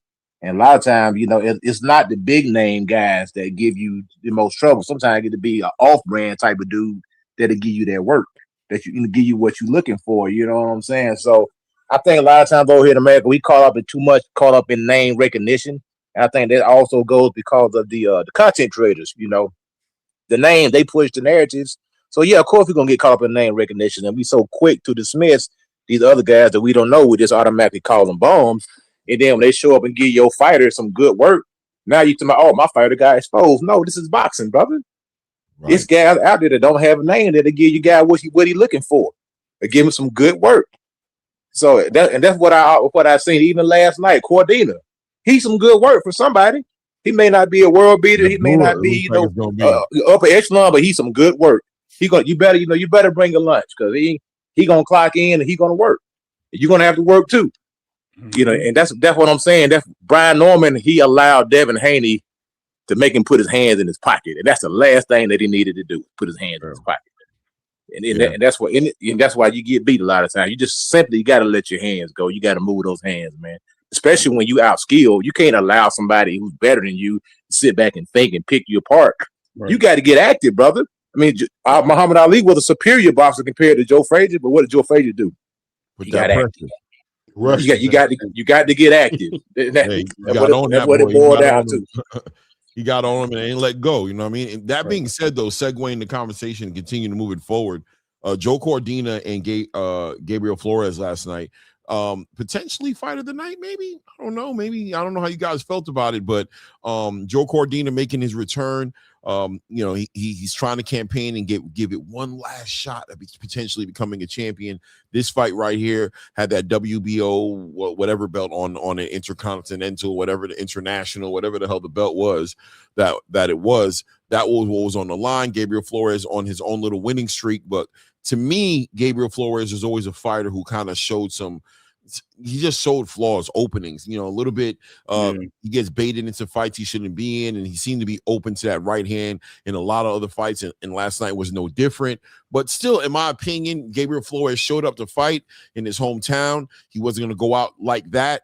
Joe Cordina did his thing. What do you guys think about that fight, and how do you guys think Abdullah Mason, Joe Cordina in Cleveland, Ohio sound for the young phenom and youngest champion right now in boxing, Abdullah Mason? I would say that and this is me being from Cleveland, I live in the suburbs now, but being in Cleveland, I don't know if Abdullah Mason should fight here yet. And I say that because he's not known. I don't know if you guys familiar with Tiger Johnson. Tiger Johnson is a star in Cleveland. Tiger Johnson is known. He bought the $1 million worth of game to East Cleveland. Even I don't go to East Cleveland. I mean, them niggas flip over cars over there. So, I mean, I think they got to really work on getting Abdullah Mason a fight, maybe in Houston. I just think he really he doesn't have a fan base big enough here, and I think he'll be let down because he's not somebody that's like, I remember when me and my wife seen the billboard of him, they was like, who the hell is this guy? That's what people were saying about the world champion. Who is this guy? I'm talking about downtown in his city, so he got to really work on that before he come home. If not, it's going to be a failure, just to be totally honest. Yeah. What do you think, Ray?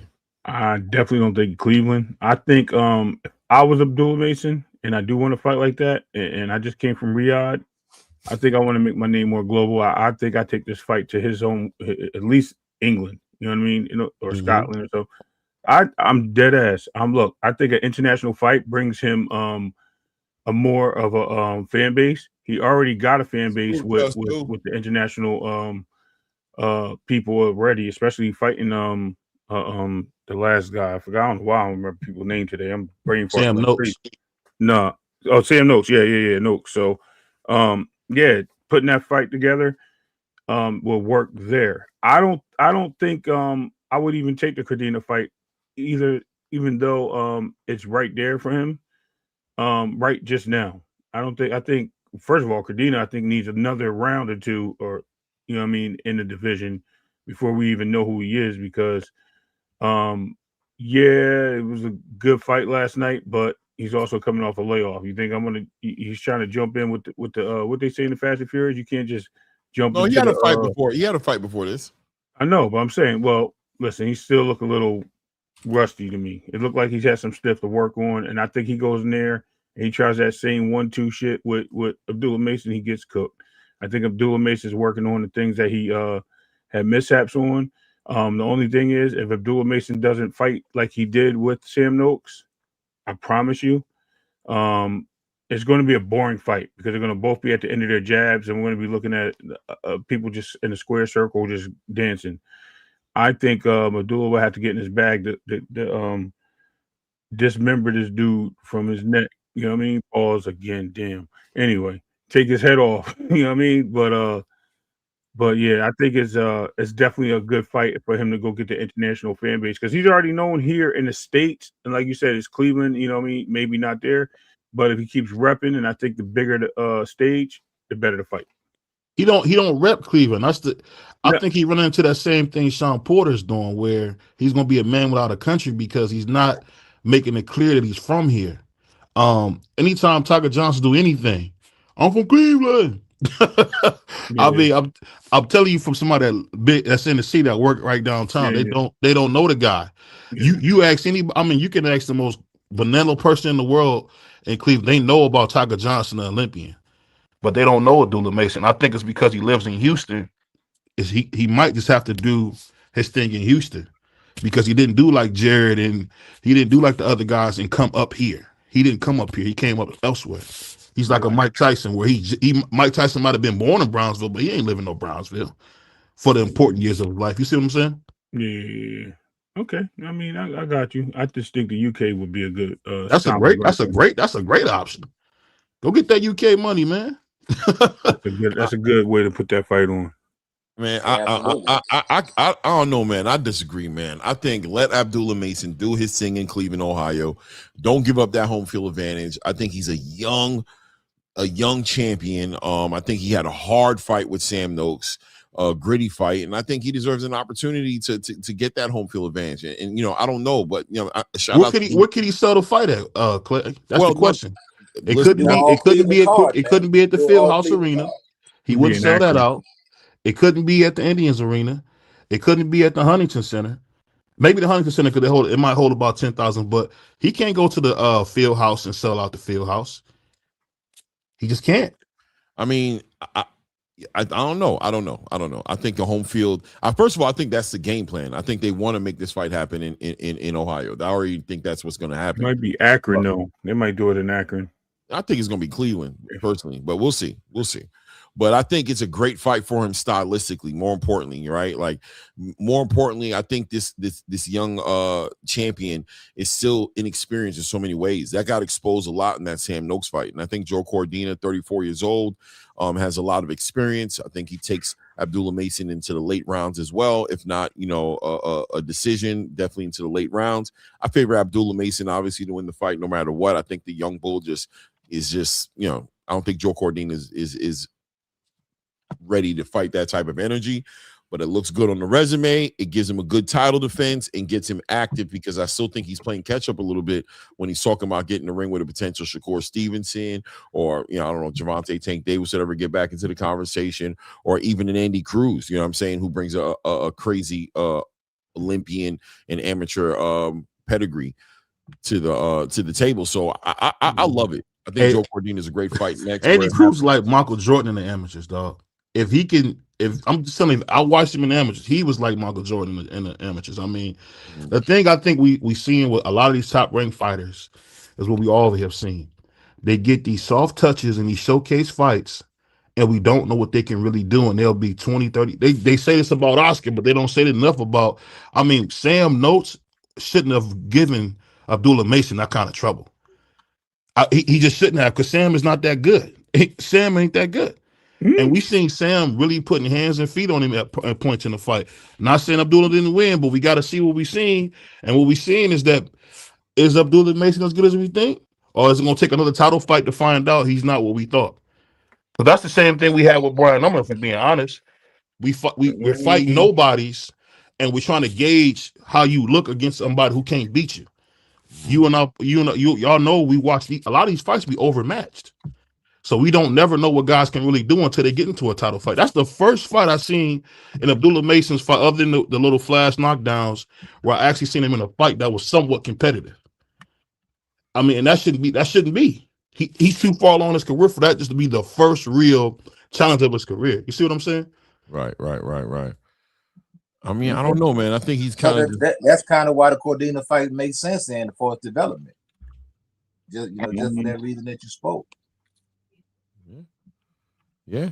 I think that fight is a great fight for him to develop, man. I don't know, man. I love it for him. You know what I'm saying? I thought Joe Cordina. How many more development fights he's gonna get, Clay? God damn. Can he fight somebody with a pulse that can actually beat him? Who, Abdullah? Abdullah Mason. Sam Noakes didn't have a pulse. No, I'm just saying we pushing him back in the same box to fight dudes we know he can beat. You know he's gonna beat Cordina. That's not no fight. Who you gonna match him up with? Well, it's not the fight. Go ahead. I don't think it's so much of him fighting Cordina. I think it's more of Cordina fighting him because of the opportunity of him getting that title and just getting awarded the international belt. I think that actually brings more of a and you're as good as your last fight. So when you're the hot ticket, the first thing you want to do is get that guy that's also the hot ticket, and especially when you got that sanctioning with you. Another option is, I don't think Cordina's a bad fighter. I think a lot of people overslept him because of the what's his name? Not Kakashi. Is it Kakashi? Yeah, Kakashi. It was Anthony Kakashi, right. And Kakashi just outplayed that guy, man. That guy, he was talking about moving up anyway. Remember, this guy's almost 6 foot tall. He's probably the only guy that's going to match height and reach advantage with Abdullah Mason. And like I said, it could be either a boring fight or it can go a toe-to-toe fight, which I think we'll like that fight. I think that fight brings a lot of dog out of both of them. Yeah, the crazy thing about the fights in general, what's Shakur Stevenson going to fight Joe Cordina? Yeah, you look at the smaller weight classes. You look at the smaller weight classes. You say, why are these guys so much better? because they're actually fighting really tough fights early in their career. Bam Rodriguez is who he is because he's been fighting some tough fights. You can say those guys were old, whatever you want to say. Bam's been fighting those tough guys. Same thing with Inoue. I think that's the problem. These guys are not getting real challenges, and I don't care about people agreeing with my opinion. It's what we've been seeing. Ain't no pickle pulling here. We seeing, and if I love the sport so much, I watch old ass fights just to watch them and have fun. And if I'm watching fights, we're seeing guys fight fights they know they can win. How can you improve on a fight that you know you're going to win? How many damn tune-ups are you going to take? How many are we going to take? I want to tell you now, here's the flaw in the argument right here. Go ahead. Everybody that we want these guys to fight are not willing to get into the ring with these low-level guys, because freaking and my man, he would be considered a low-level guy. What's his goddamn name? Who are we talking about? Slipped my mind. God, what's his name? Y'all help me out. What's the man name we just talking about? What, Sam Noakes? Sam Noakes? Abdullah Mason. Yeah. So Shakur's not going to fight Abdullah Mason. Tank's not going to fight Abdullah Mason.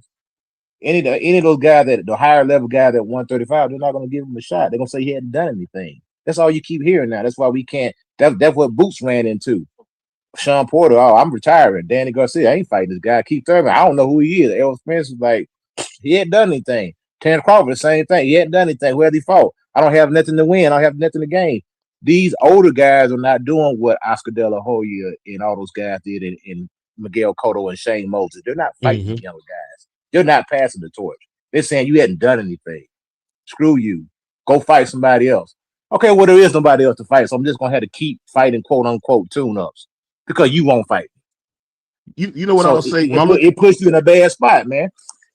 And this is what I would say to that, Coach Eddie. I look at a guy like Daniel Dubois, right? He got beat dead early on by the big slow guy, Joe Joyce. Came back from that fight, got better, ended up working his way with the WA to fight Usyk. Got beat dead. Okay, cool. Then he fought again, got himself back in position again to fight Usyk. Got beat dead again, but he had went on a nice run. We've seen him beat Herkovich, seen him beat a couple good guys along the way. I just think if you look at fighting, the progression, you look at the heavyweight division, these guys we seeing what they can actually do. And they're actually getting better because they're fighting tough fights. That's why no matter what about David Benavidez, I got to give him all the respect in the world. He's trying to get the tough fights. Whether those guys give him more or not, that's why you keep getting better, because he's taking tough-ass fights. People got to remember, he took Demetrius Andre's O. You kind of made my point for me, though, because Usyk didn't say Daniel Dubois hadn't done enough. He actually fought him. Oh, no, I agree with your point. I actually agree with your point. That's what they're going to say. You ain't done enough. Who are you? They're going to make all the excuses not to fight you. Right. You know what I'm saying? So it's like these guys, they can't win. But you already see Shakur saying, oh, he had done to call him a young pup. I'm a champ. Fight me. You ain't done enough. You know, come on. You can't win. This is a different ball game. That's why Boots can't get these fights, because they always making excuses why not to fight the dude. You know what? And by all sense of purposes, I mean, if Terrence Crawford was to fight Boots, if Boots is who he's supposed to be and who people think he is, he's supposed to beat Terrence Crawford. He's supposed to. Or he gets stretched out. Either one. He's almost 40. He's almost 40 years old. He's supposed to be able to beat Terrence Crawford if he's the goods. He's supposed to send Terrence Crawford into retirement if he's the goods. But we'll never know, because Terrence Crawford said you ain't done enough. You don't deserve a fight. Don't even mention my name. I don't think Terrence is saying you ain't done enough. You ain't deserve a fight. I think Terrence is just saying bigger fish to fry. Sorry, bro. I'm in a different chapter in my life. In my career, I've done the work, and I'm not taking the big money that's on the table for me to make the best fights in the fights that I want to do. I've earned the right to do what I want to do, bro. It's not that you haven't earned it. You probably have earned it. You deserve it. I think Terrence said that too as well. Like, nah, he's definitely earned it. It's just that pick you or pick me. I'm gonna pick me. And what does that mean? Big money over here, big fights over here, or be fair to you. I mean, you got time, you got fights ahead of you to build your legacy up. I don't need to give up nothing that I've worked for to be fair to you. You know what I'm saying? That's not what this is all about. You know what I mean? This is about my time. I'm the undisputed 3-weight undisputed champion, and I don't owe you anything in real life. respectfully, like, respect what you're doing in the ring, but to give up on something that I want so that I can check some box from you or for the boxing game. Yeah, right. Welcome to America. You know what I mean? That's not the way we're going to do it. And that's not the way we're going to carry it. But as far as Abdullah Mason is concerned, listen, man, he's a champion. And I think we all understood the moment that he picked up that title that, listen, no more, he's in the big leagues, right? Put your big boy pants on. Mm-hmm. All your fights are going to count now. You know what I mean? People are coming for that belt. You're not going to be able to, you're not fighting 8-round fights no more. A little 10-round, you know what I mean? Maybe a 10-rounder here or there, maybe, but not because you got a title. Your title's always going to be on the line. You got the big show coming on. And when you think about it that way, Joe Cordina is a nice tune-up, a nice, you know what I'm saying, a nice fight to get him in the conversation. You know what I mean? That's about as good as it's going to get, because after Joe Cordina, you either going to have to barbecue at 135 and unify, or you even consider moving up to 140 potentially at some point in time as he's growing and becoming a bigger, he's 21 years old. He's a young bull in the game. I love the Joe Cordina fight. I always regret that he didn't get an opportunity to fight a Giovanni Cabrera. And I think this fight right here kind of jumps right in there, gives him that opportunity. He made it past a gritty test against a Sam Noakes, in my opinion, who's another fighter just like Kevin Lele Sajo, who I think, as you guys watch him develop in the division, that fight Abdullah had with him will age like wine. I think it'll be something to take into consideration, because I don't think a lot of people are going to beat him easily at all. If he even gets beat at 135, I think Sam Noakes is a legitimate future champion in the 135-pound division. I think this is a good look for him, Joe Cordina, man, and I'm looking forward to the announcement, and let's see what happens when that fight gets announced. You know what I'm saying? I just want to read off this on the screen. Kaiju said, BVO, you just said development is important. Don't be a hypocrite. Sam Noakes will drop any one of us in one round. He a whole dog. Yeah, I co-sign that, man. I think it's the same thing with the Diego Pacheco fight for me, man. I think a lot of this has to do with what people thought he was supposed to do with a second-class Kevin Lele Sajo, right? To get him. Yeah, he stepped off. He probably went dead for a second there, but I think that's what this has a lot to do with, right? Ray, I mean, do you agree? Don't you think that we're taking a little bit away from Kevin a little bit? Yeah, by like making that's what I was saying earlier. That's what I was like, yo, it's this guy came to fight, bro. He was there. He was there to win that fight. He wasn't there to just lay down and get down, bro.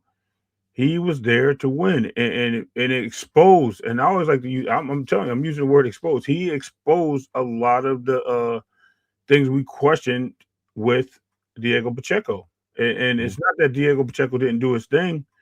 Like I said, I think he stepped up when he needed to, but I think he was using the wrong utensils in the kitchen. That's it. Yeah, and I think when it's all said and done, man, there was also positive things to pull from the fight for Diego. I don't know. I think Diego had some positive things going for him. We got to give him some respect, man. We can't just make it a whole entire he's just horrible and he got exposed. It'll age, it'll move forward, and we'll see what ends up happening. Shout out to my brother Angelo Reyes Boxing in the building. Angelo, what's good with you, King? Hey, man, just listening to you guys. I like the impromptu Sundays. I know you only got about 20 minutes left, just to let everybody speak. Does everybody else on the chat know it's an open panel? Like, I don't know if the, you put the StreamYard out. I know you put the link in there.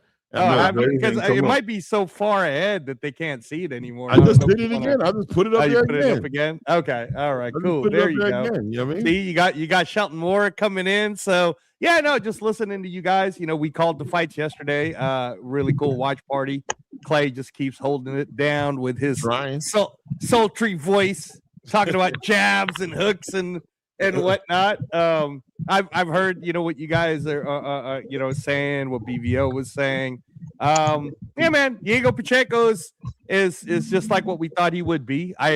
You guys already know I agree with both you and Ray. I was one of the first people to say, don't sleep on Sajo. Sajo might for real test this guy. And then I even said if I was going to pick an upset, it would be Sajo over Pacheco. We saw Sajo knock him down.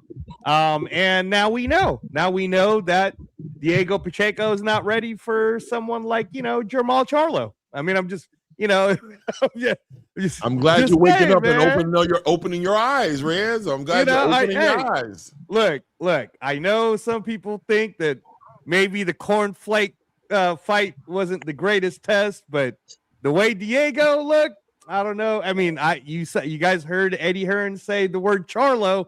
That's what he said. He said, we might take so and so or Charlo, and you know, right away we were already thinking you might want to calm down with that Charlo talk.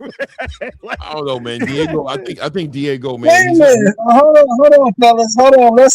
Let's not put the cart before the horse. How come we can't just say Sanjo was a little bit better than people thought he was? Why can't it be that? That's what we're saying. That's exactly what we're saying. That's what we're trying to tell everybody. Yeah, I mean, it's not that Diego. It's not that Diego Pacheco is just not bad. It's bad or it's not as good as we thought he was. It's just Sanjo is a lot better than we thought he was. He's 23. Was he 28-0 with 25 knockouts, something like that? Like, yeah, he's 26-0 with 23 knockouts. Sheldon. But he's a French fighter, man. Come on, man. It doesn't matter who he fought. He knocked out 23. It doesn't matter who he fought. It does. He knocked out 23. Hey, it got knocked out all them bums in 16 in a row, but not from this guy. He's not. Shut up, Shelton. No, what are you talking about, fool? We knew that dude was trash. Because we found out in fight 7. Hold on. We found out in fight 17 that dude wasn't shit. Yeah, we found out at 35 years old. So don't start that. We found out the fighter at 35 years old that he ain't all that. He's good, but he ain't all that. Just like right now, Pacheco, he still ain't all that. We found that out when he fought Stone Cold Nelson. You thought, motherfucker, you don't get knocked out in 3 rounds. He's better than you thought. So let's be quiet with that. He extended Stone Cold Nelson's career, man. He's like, man, I thought I was gonna retire after this fight, but hold on, this young buck just proved to me that I can hang out for a paycheck. I mean, it's the truth. I mean, Pacheco. Stone Cold Nelson ain't fighting nobody else, man. What are you talking about? Pacheco. What he's proven. He's okay. He's okay. He's not. Let me, bro. Pacheco is a middle of the road fighter. I don't think he's elite. I don't think he's got any special attributes. He comes to work. He puts in the effort, and I give him that. But I'm not gonna say he's the next coming of anything. He is not. He's a middle of the road fighter. He might be like as good as maybe Plant and reach to get one of these trinket belts and be good enough for that. But he ain't elite. He is not elite. He's good enough. That's all he is. I agree. He's not elite. He's not. He really isn't. We could. I think we all agree on the panel here that Diego Pacheco, at least in that fight, and as of late, hasn't been showing elite qualities. But listen, man, I want to fast forward into the Hamza Shiraz fight, and then I also want to talk about my guy, who I thought was the standout in the evening. You know what I'm saying? And I know we got some potential haters on the panel, but we're still going to talk about it. But I just want the opinion on stylistically. What do you guys think about Diego Pacheco and Hamza Shiraz potentially putting in that work, as Riyadh season seems to be interested in trying to put that fight together? What do you guys think about that fight? I mean, victory obviously is part of the conversation, but just in competitive fight, 168, these two guys are tall, reach, power. What do you say, man? What do you think? I think what we saw from Shiraz moving up to 168 is that he does have power, and that's right there is where I think Pacheco is going to fall hard when he gets hit by Shiraz. You know, I'm not saying that Shiraz isn't either like the next coming, but the guy does have power. It's undeniable, and it's something we didn't see at 160. So maybe he's a tall dude. He was draining himself. Right. So I think this 168 is going to fit him well. I think against Pacheco, I think this kid needs more work. He needs more work, and there's no need to rush him. Give him a Munguia or something like that, and we'll see what happens. But against Shiraz, I think they're looking to see him getting knocked out. Yeah, competitive fight. Yeah, I agree with that. I think Shiraz. Well, for me, gets him out there. For me, number one, who is the lead? Shelton, hold on. Who is the lead at 68? Go ahead, Uncle JD. Oh, I was just saying, I kind of second that. I think Shiraz gets him out of there. I'm gonna say that fight goes 6 rounds. To me, Pacheco seems like, I'm not gonna say he's scary, but he's a very apprehensive fighter. Like I mentioned earlier, he fights like a guy who's been knocked out before, and he hasn't been knocked out. So I don't know what's going on upstairs with him. And that fight last night definitely did not help his mental capacity. I think right now, you go back and look at that fight, he looked very, very amateurish. The footwork was horrible. The grabbing with the windshield wiper, you know, sliding your head from side to side. And what are you doing, bro? The underhooks, I mean, I was very unimpressed last night. And I think Shiraz, he lines him up and he gets him out of there. Yeah, he was definitely looking at the referee for help too. Like, hey man, come all on. All night. He was begging for help, right? Like he was just looking at the referee like, please help me, please. Hold on, I'm trying to unmute Sheldon right now, but I can't. Sheldon, unmute yourself. There you go. Go ahead, Sheldon. You good? Go ahead, build on it. What do you think about Hamza Shiraz and Diego Pacheco? Well, I really don't know about either because beating Edgar Blanket don't do too much. Hamza Shiraz going 12 with this guy nobody's ever heard of tells me that guy was better than people thought. It doesn't really tell me too much. I don't think anybody at 68 right now is elite. None of them. So we have to see. Let's put the fight together and see what happens. But I don't think any of those guys are elite at 68. None of them. Come on, man. You got to put some respect on the greatest 168 Puerto Rican fighter of this era. The real takeover, Edgar. Terror Squad. Malanga.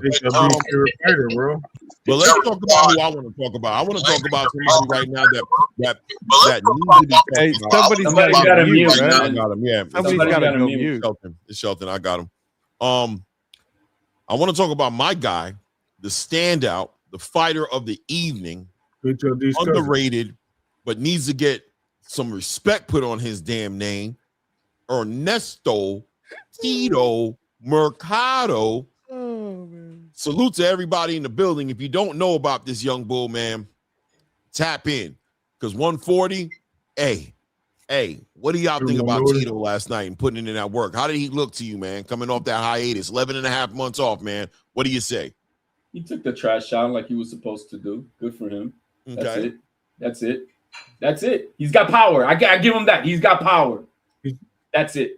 First of all, I'm shocked that you're not repping harder for your Latino brother. No, man, because I'm not on code, man. I don't do that shit. Bro, he not PR, bro. He Honduran. You know that. He root for Tito only. Tito barks a lot. He's barely ranked with one right now. Now he got that belt. He's just barely ranked in one with the WBO. Nobody else gives a shit about him. He just talks a lot, and good for him. He's kind of like early on Kid Austin, you know, that they got their names talking because they were barking and doing all that good stuff. Good for him. He's got his name out there, this and that. But I need to see more. I'm not crowning him anything. He's got power. I like that he could be exciting. He took out the trash. Good for him. Let me see what you can do with a real dog. I like that point, but I'm going to give you the power. But I like the punch placement. I think he's very fast and he's very accurate. Yes. I've always thought he was a good fighter at where he was. I just thought he was a little green in rounds, and that's the only thing I held him accountable to is him getting dragged into deep out of those situations. And he looked to do a good job. He got him out of there when he needed to. Oh, he's trying to. The crowd loves you. You see that? Bring it. Listen, bring it. But you guys are diabolical, bro. At the end of the day, the guy does show good promise. I mean, the eye test is there. I think he needs to work on his footwork a little bit too, because I think when he's throwing, he's jumping into his shots a lot, and that's how he's going to get caught and knocked the hell out. But the guy shows a lot of discipline as far as calculating his shots when he does throw his punches. So I think he is a danger at 140. But does he get any of the elite fighters? Probably more high risk than low reward. So I'm going to say no. Hey Clay, real quick, was that booing from the last fight that Shakur had in his hometown versus? No, that boo was for you. That was when they booed Shakur out of his own stadium, bro. That's what's gonna happen in the garden. Calm down, people. Calm down. Give him a chance. I don't want them to do you like that. Listen, Clay. Listen. If you guys want to go ahead and just listen to the watch party from yesterday, or even when we were talking about it on Friday about Tito Mercado. See, here's the thing. Clay just is really into Tito Mercado. And I think the NFL comparison to Tito Mercado, if I'm being honest, guys, is he's the J.J. McCarthy of the 140 division. Damn, bro. Looks nice. Looks nice. You got talent. But I don't know what you're going to do when you actually in the big leagues. It's nice when you're winning a national championship with Michigan and you got all them other things happening for you, right? That's J.J. McCarthy. But we'll see what he, everybody's still trying to figure out, is J.J. McCarthy a bust or not? And I'm still trying to figure that out about Tito Mercado too, because I agree with everything you're saying, HLD. For a guy who talks a lot, he has not fought anyone even in the top 10, bro. So I don't know. He might be good. Maybe. We'll see. He's exciting. Let's not get him. He's exciting to watch, right? And he's doing what he's doing. But I'm not giving him that. Bro, if I don't give it to Xander Zayas just yet, I'm gonna give it to this young. Why is it gotta be all or nothing? Why can't we? Because I'm giving him that. He's good. And look forward to his next fight, man. What's up? That's all I'm giving him. I'm giving him that he's exciting to watch. He's got power. He took out the trash like Daddy told him to take out the trash. Now, let's see when you got to break some concrete and mix some shit and see what you can really do. I want to see that. Can you make a foundation for real? Can you build this? Let's see if you can. Until then, I'm just saying I'm giving it what it is. I'm not crowning him anything. I mean, he's not to be crowned. I agree. You don't crown somebody. You don't crown him. That's not what we should do. That'd be wrong of us to do that. But listen, man, I'm very optimistic at the eye test. Yes. I like he did some good things last night. He was poised. He worked the body. I like the way he controlled a lot of that fight with his lead hand. He was level changing, check hooking, turning the dude. You know what I'm saying? He obviously hit him with some big shots. You know what I'm saying? Accurate puncher. And he got those long arms. I think he's a great dance partner for a lot of fighters at 140, man. I think he gives a lot of those guys some issues, man. I think he beats a lot of them. We'll see if he can. About Antonio Moran, bro. Oh, yeah. Well, Antonio Moran was supposed to be okay. All right. It's cool. I said he was going to be a test for him. Listen. I know, man. And he was a test for him, right? He was. Let me tell you something. Antonio Moran has showed me, and I do give you credit for this. That dude needs to retire, bro. You did show me that. I will give you that moment right there. But as far as hold on, I got a bunch of people on the panel. Yeah, they want to talk about Tito, bro. I'm gonna shut up. Hold on. Let me get him in there, man. Let me try to get everybody in here to talk about the magnificent one, the phenom, Ernesto Tito Mercado, bro. Because you guys just ain't up to speed. Let's see if somebody else on the panel. There we go. There we go. Shout out. Hold up. We got somebody who clearly know about some boxing on the panel right now. You know what I'm saying?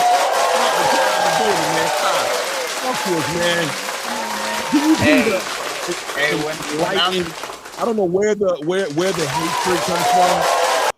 I don't know where the hatred comes from and where the feeling of just disgust they have for this up and coming young prospect turned contender Ernesto Tito Mercado, who put on a clinic last night. Talk to me, Kyle. What do you think about Ernesto, man? Yeah, prospect turned contender indeed, man. Like once I did find out about Tito, man, I said this dude is everything right with boxing. He can box, but people don't know that because he's too busy knocking these fools out.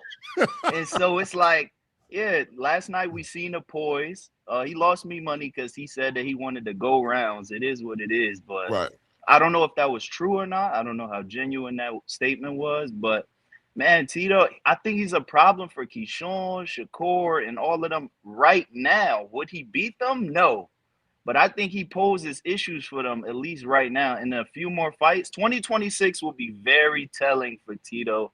And let's see how Eddie moves him, man. I love it. That's all I'm saying. That's all I'm saying. What you just said right there, perfect, right? Like, I'm not favoring him over these guys, but I think he's a great dance partner. I think he tests these guys in a real way. And like you said, if Eddie moves this guy right, 2026, I think 2027 is a big year for him. I think the eye test tells us that there's a lot to be optimistic about. He has a great foundation to build on, man, and I'm excited. I'm excited. Put him with Paro, and then we'll see. I do want to say Moran ain't an eye test. Clearly not for you guys. Clearly. I do want to say one thing about Tito Mercado. If it is true that he did want to go rounds, he said he almost ruined his plans by knocking him down early. He said he almost stopped him, right? So that goes to say is like, if you weren't that impressed with his performance, that wasn't Tito Mercado at 100%. And he's still the person who knocked Antonio Moran out the quickest. Everyone else knocked him out in like the 7th round. Devin Haney and Andy Cruz, you can say what you want about their power, but he took it easy and still knocked him out before anyone else. I think and almost cleaned him up in the first round. He was upset with himself, like, oh, come on, get up, Antonio. Don't do that to me, bro. I didn't even hit you that hard, bro. Come on, man. The guy already came in soft, man. The guy already came off the roof, bro. He didn't get knocked down. No doubt, man. Shout out to Ernesto Tito Mercado, man. I'm super optimistic about him. Shout out to my guy Blaze, pound for pound in the building. Blaze, what's good, Blaze? Talk to me, man. Can you speak to this half-cocked panel right now about Ernesto Tito Mercado? Because we got a side of this panel right now that we just got some cynical naysayers. There's some real, like, you know what I mean? It's a gloomy day. Cup half. You're gonna stop pitting me under that bus, bro. I ain't say none of that. Optimism. You throwing some negative. Yeah, you throwing some negative jabs at me, bro. I ain't say none of that, man. We got this anti-Puerto Rican movement going on up here, man. Ridiculous. And HLB is even more diabolical because he's Puerto Rican. Or are you Puerto Rican, HL? Yeah, he's Puerto Rican. Got no love. Ernesto's disgusting. Like, brother, you didn't even give me nothing. You just said, I'm not impressed. Antonio Boo Boo Moran. Let's see what you killed him the worst. The Puerto Rican killed him the worst up here. I want to see him with Paro. Give me Paro, or something to that effect. And then I can say, okay, the kid's got some skills. He really can go up, but I can't do it with this guy, man. I think we should add some context to this because there's a new class coming up between 130 and 140 pounds, and they're under 24 years old. Ernesto's a part of the Abdullah generation. Like, those are his peers.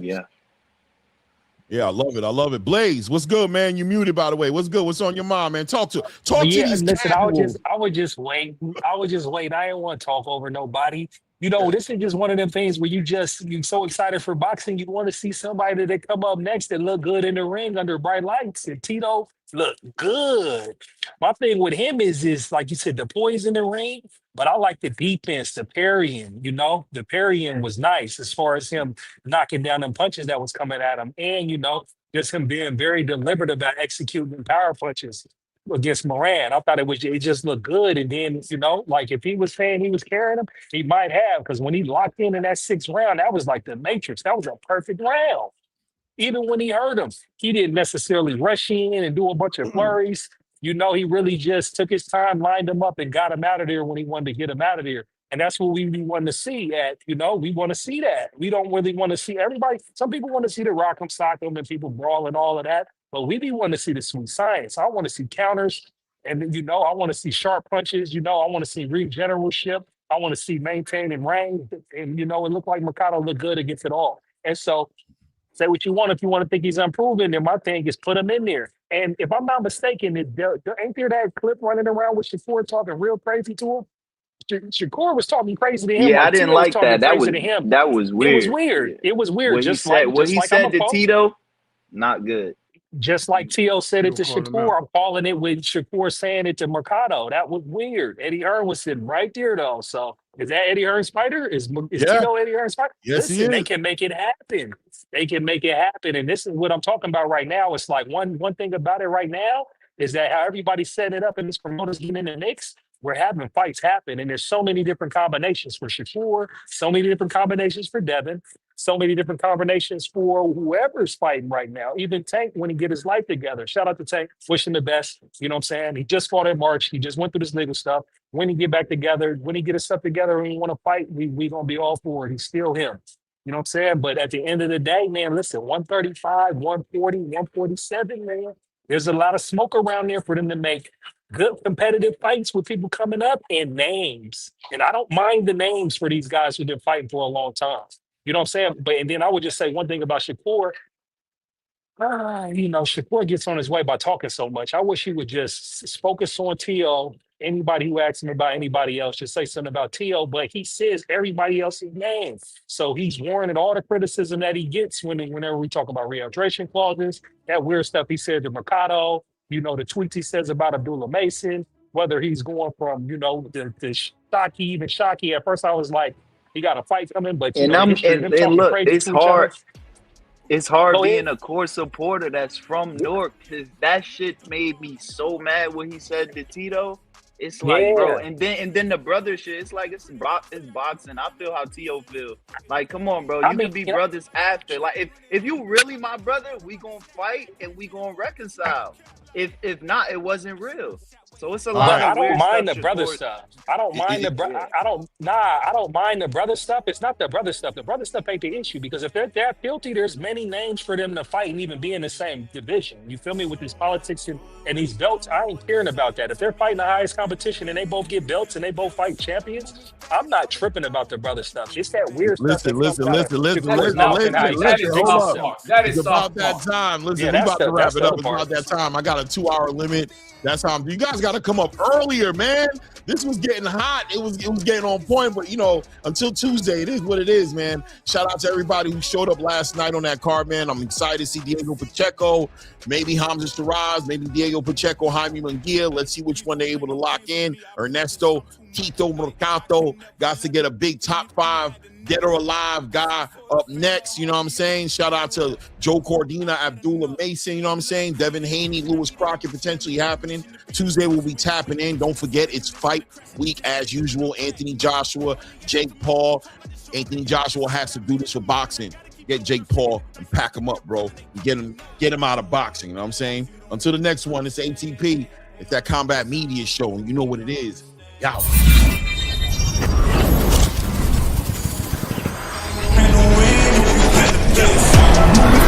Already gone, yeah, but you bringing me back. Try to double cross me, dog. Just let me relax.